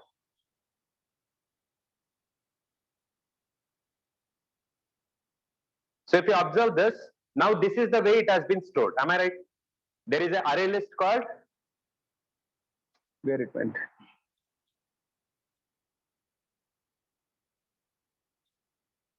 Okay. So now there is an array list called AL. Inside that there are three objects. Which are those? C1, C2 and C3. Now I want to sort these C1, C2 and C3 based on runs. Runs based on that I want to sort, that you keep it as a other task. Now when I print it, it is giving me address of this object, because directly inside array list, what you are having? You are having object. Yes or no? Directly are you having value? But previously, if you observe here, previously array list was like this. Yes. Whenever I used to deal with array list, how it was? This is the way it was. Inside array list, directly there was a value 10, 20, 30, 40. So if I try to access array list, directly I used to get the values. But now what is there inside array list? Another object is there inside your array list. So whenever I try to access AL, it is printing the address of that object. But do I want address? No, I want values. Okay, so what I should do here, that is when you should inform. Whenever I try to print cricketer, how it should get printed. What it is printing? It is printing address of that object. Directly or indirectly, whenever you try to print cricketer, I don't want the address. I want what? Values of that particular object. How to do it? We should make use of one more method called toString. toString for what purpose we will use? To inform in which particular format it should print the value inside that object. I don't want object address. I want the value present inside the object. So what I'll say? I'll say return. What I want to return? I want to return the name. Sorry.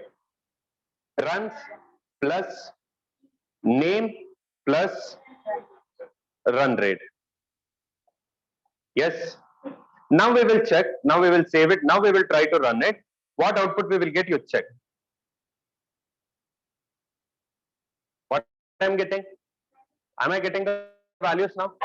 Yes, no. Usage of toString method. Did you understand? ToString method, was it done? No. Whenever we try to print an object, okay, here if you observe array list I'm printing, so it was printing the object's address. Yes or no? Whenever I try to print the object, I don't want the object address. I want the particular, values of that particular object in a specified format. Then how to specify that? Use this toString method and give your own format, however you want. First I want runs, then I want name, then I want run rate. If you want to change it, change it. Getting it? So that here, directly or indirectly, what I'm printing AL. AL indirectly is printing what? Those objects, C1, C2, C3. So it was printing addresses. Now I have told I don't want address. I have given the particular format. In this format only, you print it. Now it is printing in this format. Clear? Any doubt in this? No? So next, now I want to sort it. Now I want to sort it. How can I sort? Now I will use, what I will use? Collect, okay. Collections dot sort. After sorting, what I'll do? I'll say I want to sort AL and I'll try to say sysout AL. After sorting, try to print AL. Okay. Now I'll try to run it. Please check the output. What output will be there? What will be the output? You are thinking the value you will get, but please check, there will be an error like this. Though it is an exception, what it is saying, cannot be casted to comparable. Means what? Don't worry about the exception that you are getting, but normally you think you are trying to sort it. Okay, but you think and tell me, did you anywhere in the program, did you mention the condition based on what it should sort? No, we didn't mention. Yes or no? That is the reason it is giving an exception there. Yes. So how to overcome this? See here, output will be address of an object. Output will be sorted output based on values. For this one, what will be the output that I have mentioned? And later, sorting of complex objects means I don't want to sort the values directly now. What I want to sort? I want to sort the objects based on some parameter. For achieving this, means whenever I'll say, assume that there are 100 students in my database. I'll fetch all those into my Java program. Now I want to sort all those. Whenever I fetch, will I get only student's name? Student's name, marks, other things. All the other details I'll get. Out of which I want to display all the details, fine. But I want to display it based on total marks. Getting my point? How to do it? By using this one. If you can check, there are two ways to sort the complicated objects as listed below. Which are those two ways? Those two ways are by using comparable interface. The other one is by using comparator interface. First, do understand how to use it and what is the purpose. Later, what are all the changes that you can make and what you should do, all those things we'll discuss. As of now, just try to understand how to use it and when to use it. Okay. So first one is which one? Comparable interface. When I speak comparable interface, what you should do? See here, there is already one interface called comparable, which is inbuilt like this. Inside that, what is there? Compare to method with one parameter, that is x. Whatever you want, you can consider. Next, what I will do, I'll try to see. Now, ultimately, you think and tell me whose data I should sort. Cricketer's data I should sort. Yes or no? So, can I call cricketer as a source class here? Yes or no? Can I call cricketer as a source class? Definitely yes. Am I right? So here cricketer is your source class. Whosoever's data. Now if I want to sort cricketers class, cricketers data, then you should use cricketer as a source class. Assume that students are there. Then if I want to sort students data, then I should use student as a source class. Then what I should do? This source class should directly implement this particular interface, which is that comparable, means whosoever's data you should sort, that particular source class should implement comparable interface. If I want to sort students data, then student class student implements comparable. Getting it? If I am implementing any particular interface, then what does it mean? What does it mean? If there is a class which is implementing an interface, which means it is making a promise that it will give the body for all the methods within an interface. However, if it is not doing, you should make it as abstract. But I don't want to make it as abstract because I want to give the body. Getting it? So for which method I should give the body? Compared to method I'll give. Here, there is nothing much you should do. Object X is the one you will take. And here, based on which parameter you want to sort. Based on runs, this side you write this dot runs greater than X dot runs. Okay, and X is of type object, but I don't want it to be of type object, so I'll typecast it to cricketer. And then if it is true, it will return 1, else it will return -1. Sir, what is the internal functionality, sir? How will it work? This is one such method. Directly we will not even call compare to method. Okay, we will call something that will call this compare to method, just like your start threading concept. Will we call directly run method? What we will call start will call run method. In a similar way here also, we should not call directly compare to method. We should call sort method. Sort method will internally call compare to method. Getting my point? Here, what is that you should do?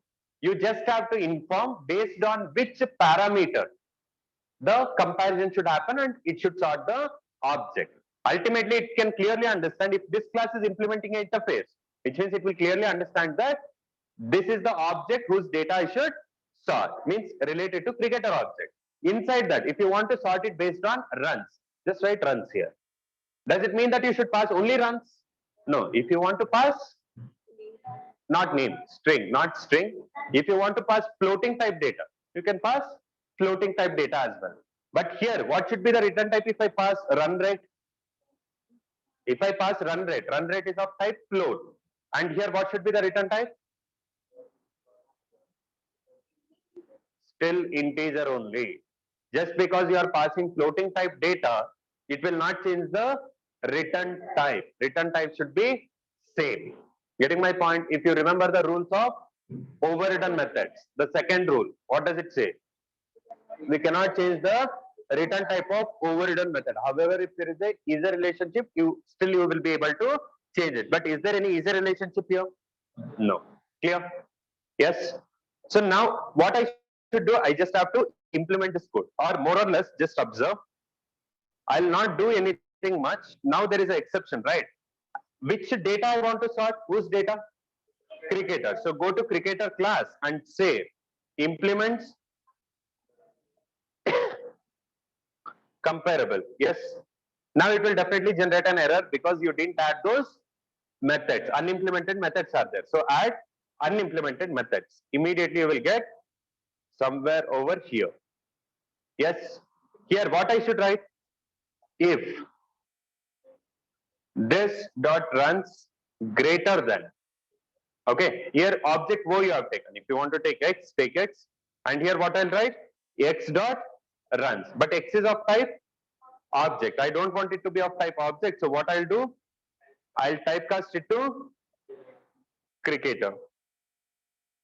Okay. And here I should close it with main bracket. Okay. Now there is no error. Yes. If this is the case, return 1. Else return -1. Yes. Any more errors? No. Now you just observe. I'll try to run this. Did I change anything here? No. Now what I have done, sort method I am calling. Internally the sort is going to call this compare to, and it will check based on what parameter it should sort it. What you have mentioned, you have clearly mentioned that I want to sort it based on runs. Clear? Yes, no? So now you just check the output.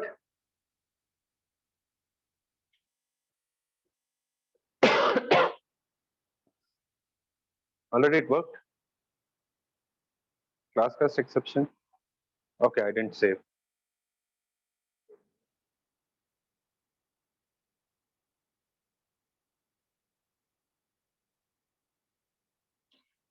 Can you see this? This was what? Without sorting, whatever I have added, I am just printing it. This is what? After calling sort method, I'm printing that AL. So based on what parameter it is sorted, you check. First it was 10 Sachin. Here also 10 Sachin. Next it was 30 Dravid. But now what I'm getting? 25 and Sevak. Then it is 30 Dravid. So based on what parameter it is sorting? It is sorting based on runs. Now I want to sort the same thing. Okay. Based on run rate. How? Sir, in place of runs, you pass run rate, sir. But what I want is, I want run rates output also, runs output also. Means first output, anyways, by default, whatever I'm printing it without sorting, that is there. After that, I want two more lines. As of now, in output, how many lines I'm getting? Two lines. One is by default, without sorting, whatever I'm printing. Second one is after sorting based on runs, I'm printing. Next one is what I want. First one, second one should be there. Along with that, I want based on run rate. Based on run rate, if I do, whom I should get first? If you observe, first I should get Sachin and then Sevak and then Dravid. Here I should change the sequence, I believe, because here also for runs also, run rate also, same output I'll get. So here I'll just try to make it as 30.5. Okay, so first I should get Sevak and then Dravid and then Sachin in my third output. Yes or no? How to do it? Sir, in place of runs, you just write run rate. Then what will happen? Still you will get two output only. First one will be without sorting. Second one will be based on run rate, not with runs. If you replace here with run rate, you will get the output using run rate, but not on runs. So what I should do? How can we create multiple compared to? Then you will get an error, right? Method overloading error you will get. Because same method, I mean method names are same, parameters are also of same type. You will get a error. So what we should do? So to overcome this issue, there are some disadvantages in your comparable interface. To overcome that, comparator interface came into picture. So what are the disadvantages here? Very first thing, you cannot sort the object based on multiple parameters. First thing. Second thing, what is it? Don't you think this is my source class, which is very, very important for me? Cricketer. Assume that in my banking application, there is one, class called as customer. I want to sort customer. Just because of sorting customer, another developer will come who is responsible for developing a code for sorting. What I will do? I will give access for this class for him. What he will do? He will make some changes. Because of which all the customers may get affected because it is a source class. Yes or no? So what we should do? Don't you think in this source class access should be given in this comparable? That is your disadvantage here. Please check disadvantages of your comparable interface. Which are those? At any point of time, sorting can be done based on only one parameter. Second one, source class access should be given for outsider. Though he is also a developer, but don't you think for my code, he is an outsider? If there is a code developed by me, he is considered as an outsider. Yes. So to overcome that, what we have? What we have? Comparator. What are the disadvantages I told you? Cricketer class access I was giving, first thing. Second thing, only one parameter. Based on only one parameter, it can sort. How can we overcome that? If you ask me, first what I should do?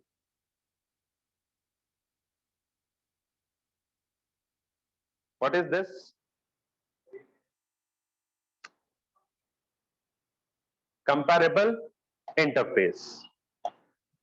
And then here,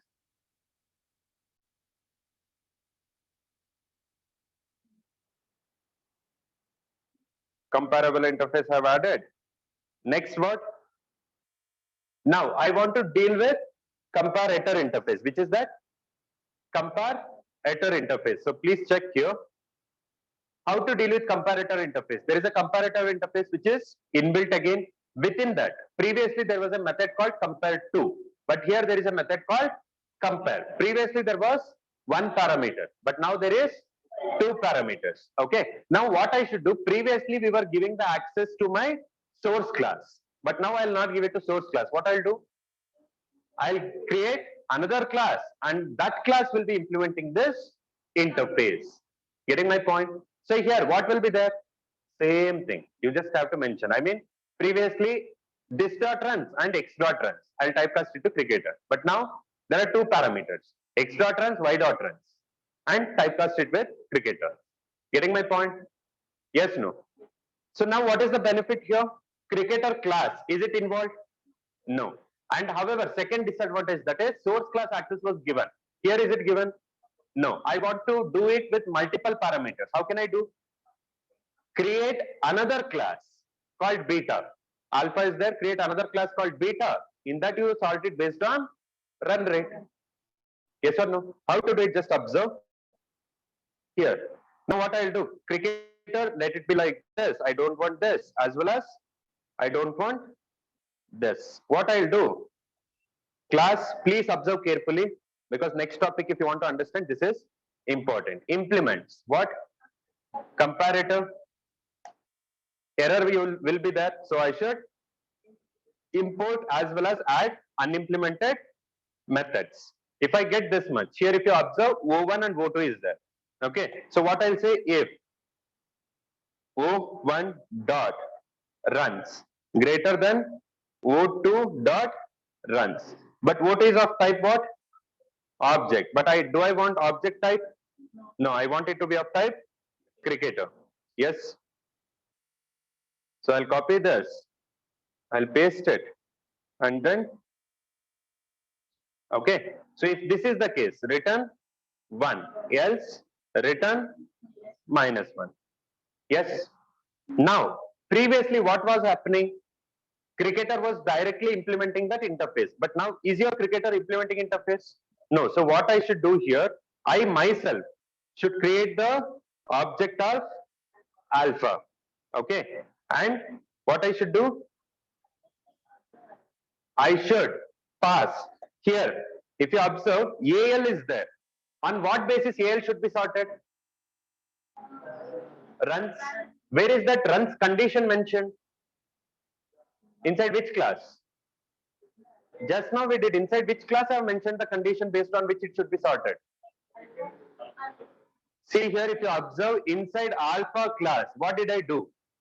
I have just mentioned the condition based on which this cricketer class should be sorted. Don't you think this condition also you should give? Yes or no? If you have doubt, please check. Dot sort, two sorts are there. Yes, one sort with only list, second sort with list as well as comparator. Okay, so here, just a minute. Hello. Yes. How much time it will take?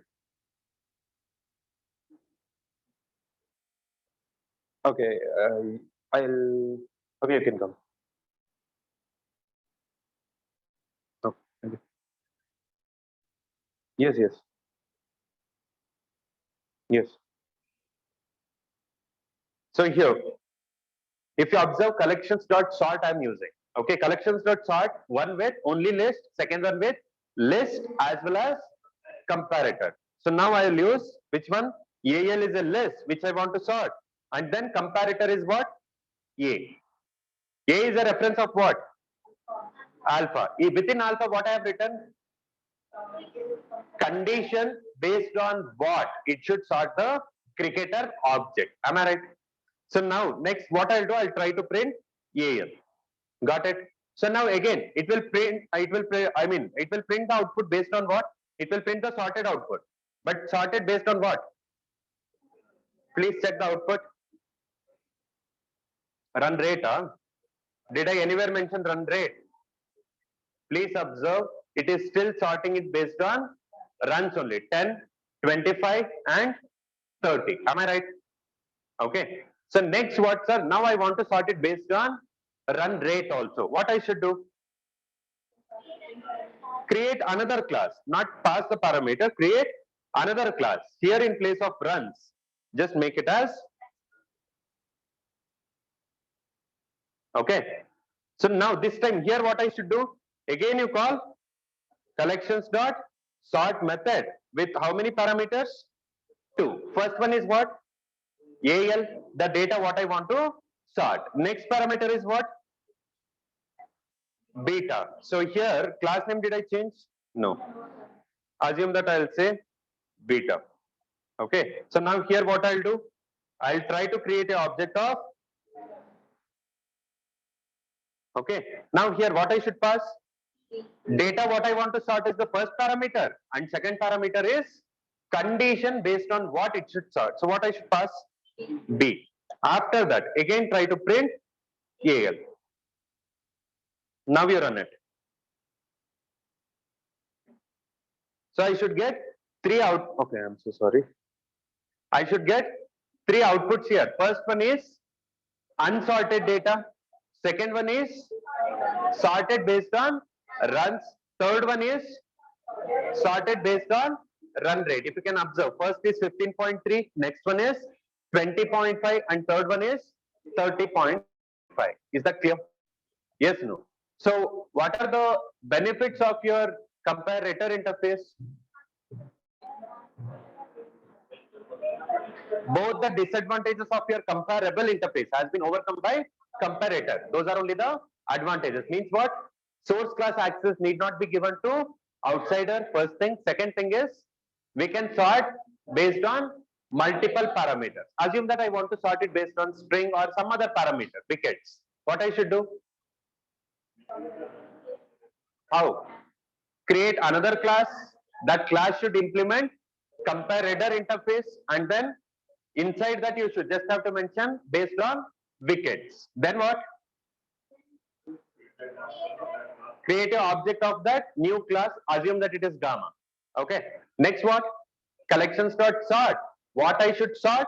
Based on what I should sort. First one is AL I should sort based on gamma's object G. I should sort. And then you print AL. Then you will get the output based on wickets. Clear? Yes, no? Any doubt in this? Okay. So now here I just want to discuss one more topic. Now you think and tell me, I have created 2 classes here. Which are those? Class alpha as well as class beta. Now this class alpha is used for what purpose? What is the major purpose of this alpha class?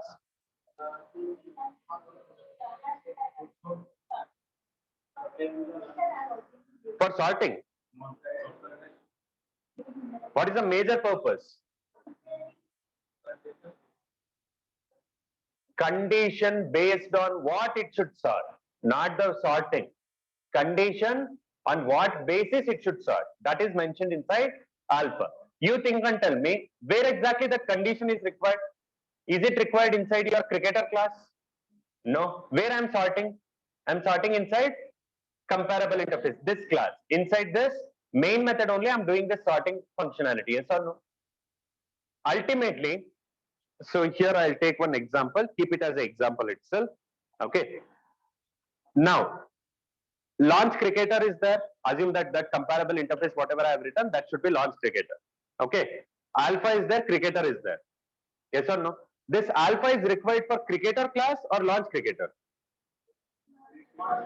For launch cricketer, because I am sorting inside this only. Yes or no? Am I sorting inside this? If I give access for this one, again, don't you think it will be like outsider access I am giving? So what I should do? This particular alpha class is useful for launch cricketer only. So if you observe now, this is your house. There is a bathroom you assume, and there is neighbor's house. Will you keep your bathroom outside your house? Anyone can access it, yes or no? So ultimately, this bathroom is private for whom? For your house only. Then what I'll do? I'll try to keep bathroom inside your house.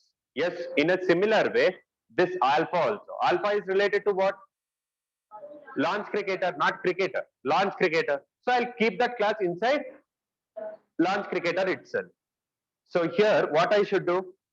This alpha class is used only for here. If you observe inside this one main method, yes or no? Here only I'm creating an object, right? In 54th line. So that alpha class I can place it before 54 anywhere. So I'll place it in here itself. Error is not there. Getting my point? So can I place one class inside another class? Definitely yes. Just now I have done. If you can see, alpha class is present here. Within which class? Within comparable interface class. Yes or no? So this process of writing one class inside another class is what we call it as inner classes, not anonymous. It is just inner class. Getting my point? Yes, no. Next, this example only I'll take. You observe when there is a bathroom inside your house only. Will you put a board called this is bathroom? No, right? Does not make sense. If it is inside your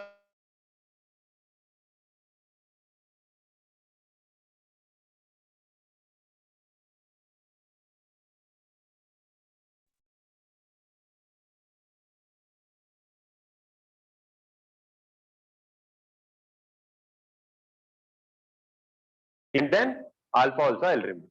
Both the names I have removed. Is it required? No, not needed. So I have removed both. Once after I remove, okay, once after I remove, how will it work in technical or in program? How will it work if you remove the name? Yes. So please observe. Please be careful. So now this class is there. Sorry. Inside comparable interface, there is one more class called as alpha class, and where it is used in line number 67. Yes or no? Please be careful. This is such a class which is having comparator interface. Means this class is implementing comparator interface. I mean, as I've already told, if bathroom is inside your house, no one will put a board called as this is bathroom. In a similar way, when the class is inside your class, why should you give the name? Getting my point? Name, is it required? Not required. But how will you create an object if you don't give a name? Right? Yes or no? Ultimately, where you are creating an object of this. Am I right? So what I'll do, I don't want to give name. If I don't give name here, then can I create an object like this? No. If I don't create an object like this, can I pass a parameter like this? If you can see, there is one more error here that got generated because reference A is unknown. Now this reference A is not available. Yes or no? So what I'll do, I'll remove this A also. Now you think and tell me, I'll go back. Where this class is useful? Here only for giving a condition. Yes or no? That class is useful basically for passing a condition here. Is it required to write it like this? Not really. Then what we can do? You take this class, okay, starting from body here, okay, you take this class, cut it, and then whatever class is there, you leave it, delete it. Alpha class, can I create an object? No, because alpha class is only not there. Remove that also. When alpha class is not there, alpha's reference is not there, can I pass A? No. Okay. So now what you should do, create an object of one class who do not have any name to it. But that class is implementing whom? Whom it is implementing? Comparator interface. So I will write it as comparator. Okay. And then I'll change the spelling there. I'll paste it.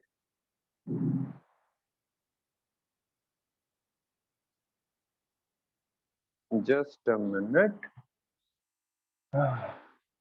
Did I make any mistake here? Yeah, spelling A. Yes. What did it happen here? What does this mean? Wow. Just wow. By looking at this 100%, I was knowing that you will tell this only. Sir, we are creating a new object of comparator. You think and tell me what is comparator? Interface. Can we create an object of interface? No, but you are telling we are creating an object of interface, right? We are creating, if we are writing like this, it does not mean that we are creating an object of interface. It means that I'm creating an object of one class who do not have any name to it. And that anonymous class who do not have any name, that class is implementing one interface. Which is that interface? Comparator here. Clear?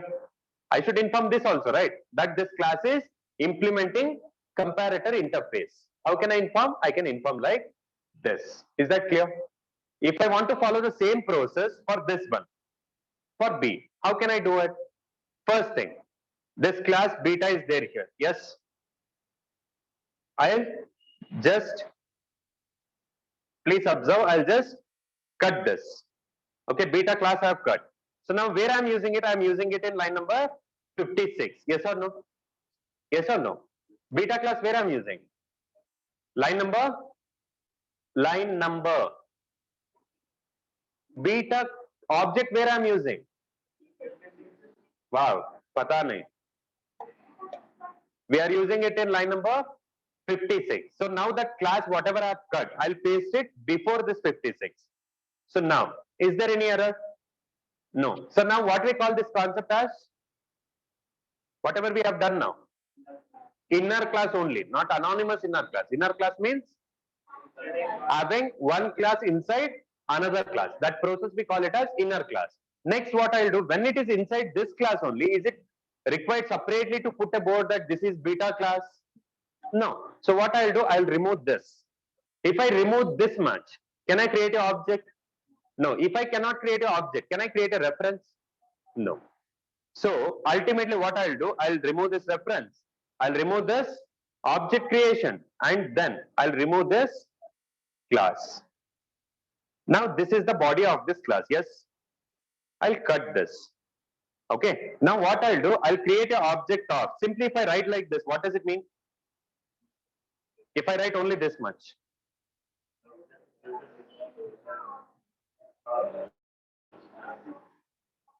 I'm creating an object of one class which do not have any name to it. But is it only that much? No. If that class was not implementing any interface, then this much is fine. But don't you think that class is implementing an interface? How to write it? You are creating an object of one class. That class is implementing comparator interface and then don't close the bracket. Here, this is the closure, right? Yes or no? Within this only, just paste your code directly. Got it? Now, where is the closure of this bracket? This one. This closure is here, if you can see. Yes. Inside that itself, this code is also there. I'm creating an object of a new class, I mean one class, which is implementing from comparator interface. And this process, we call it as anonymous inner class. What do you mean by anonymous inner class? Having one class inside another class who is not having any name to it. That is what we call it as anonymous inner class. If there is anonymous inner class, how to deal with it? You should know. Because if there is an anonymous inner class, will you be able to create an object of it? No. Why? Because there is no name only. How will you create? Getting my point?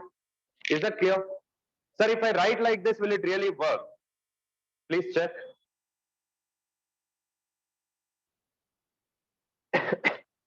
In company, do you think separate classes they will create, they will keep separate, methods and other stuff?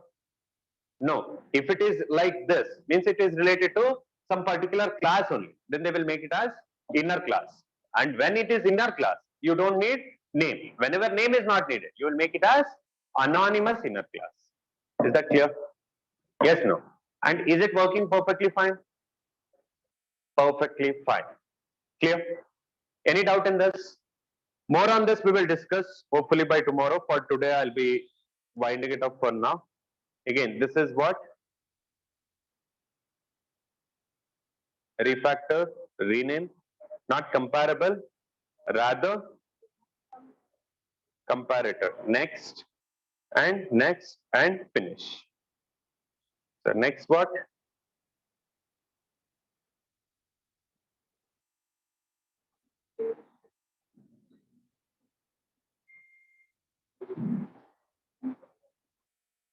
Clear with this? Yes, no. So till anonymous in our class, is it done? And the difference between comparable as well as comparator. What it is saying?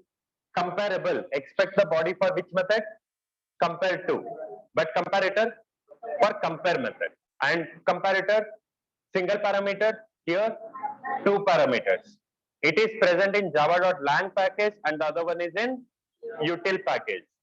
And using comparable interface, sorting can happen based on only single parameter but using multiple parameters using comparator. Next, first object is referred by this keyword. If you remember in previous comparable interface, what we were writing, this dot runs greater than cricketer of x dot runs. But here on the other side, in comparator, first object is not referred by this keyword because both of them will be referred by object type reference only.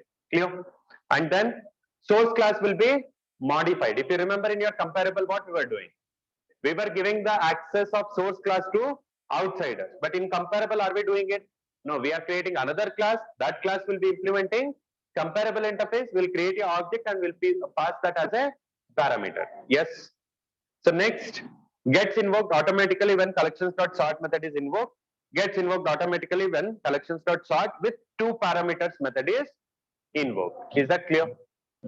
Any doubt? Okay. Next is maps and other stuff. But before that, with respect to comparable and comparator, I'll try to give more examples, hopefully by tomorrow. Fine. Till here, any doubts? Yes, no. With respect to whatever I have done. Other doubts will be there for sure. That will be clarified later. Fine. Fine or not? Program has been uploaded there. PPT has still not been given because I want to add few more topics. I'll add that. I'll give you. Fine. But will I ask this also in mock interview? I'll ask. How can it be even no? You tell me why no. Then read no. Tomorrow time is there. Tomorrow time is there, no? Database, so much assignment. I have done SQL classes, nothing new. SQL classes I have taken, nothing new. Whatever assignments has been given, on which topic it is given? Tejam ma'am is taking, right? Tejam ma'am, right? You will get one more day extra time. Now, I can speak there. That can be done. That you don't worry. Okay, and anyways, I know Tejam ma'am would have not said it as a mandatory one. You should try, you should send it good. But when there is a mock interview and assignment, priority will be given for. Okay, so that you don't worry. If you say mock, what you say, assignment, that I'll take care. If you say there is a class, I'll make sure that that class will get cancelled. You don't worry. Okay, mock interview means mock interview will happen. Previous week I have said, right? When mock interview was informed? Previous to previous week, right? 2 weeks. 2 weeks gap you got, right? Sorry? ठीक है, एक हफ्ते तो मिला, 7 दिन. Sorry? एक हफ्ते तो मिला ना? ठीक है? See, old concepts preparing is difficult. Okay, previous concept, whatever I have done, preparing that is difficult. But yesterday, day before yesterday, whatever I have taught, don't you think if you in speed, if you increase the speed to 2x also, quickly watch it once. Everything you can revise in at very high speed. At least at the earliest, compared to previous other topics, because previous other topics you never revised. Once in a blue moon or once in a eclipse, you will try to revise. Static keyword, anyone remember? There is one keyword called static. I have taught in class. Do you remember? Yes. So the topic, if I ask you to recollect and tell you, first you should go take one complete day just for static. But for collections, yesterday it is done. Day before yesterday, maximum this week. Hardly it will take some time for you to revise. But the target is that you should revise that also. You should revise this also. Got it? So please be prepared. Somehow I'll give some amount of exception for your collections topic, but previous other topics, no exception, because you told collections, PPT you didn't got, classes are done recently. Fine. Fine, I leave collections only. Happy? Okay. If I'm leaving collections, other topics, I'll take care of it properly. Okay, so you be careful and make sure that you are prepared for it. Got it? Yes. Any other problems you have? No, if you have problems, you tell me now only, because whenever mock interview is announced, tomorrow you will all of a sudden get new problems. Sir, this is not done, that is not done. Now itself you tell me. You have anything? No? Then tomorrow, अभी तो time है, बात कर रहे हैं, ठीक है? So tomorrow mock interview will be there. Sorry, not tomorrow, day after. Fine. Fine. Fine. So day after tomorrow it will be there, okay?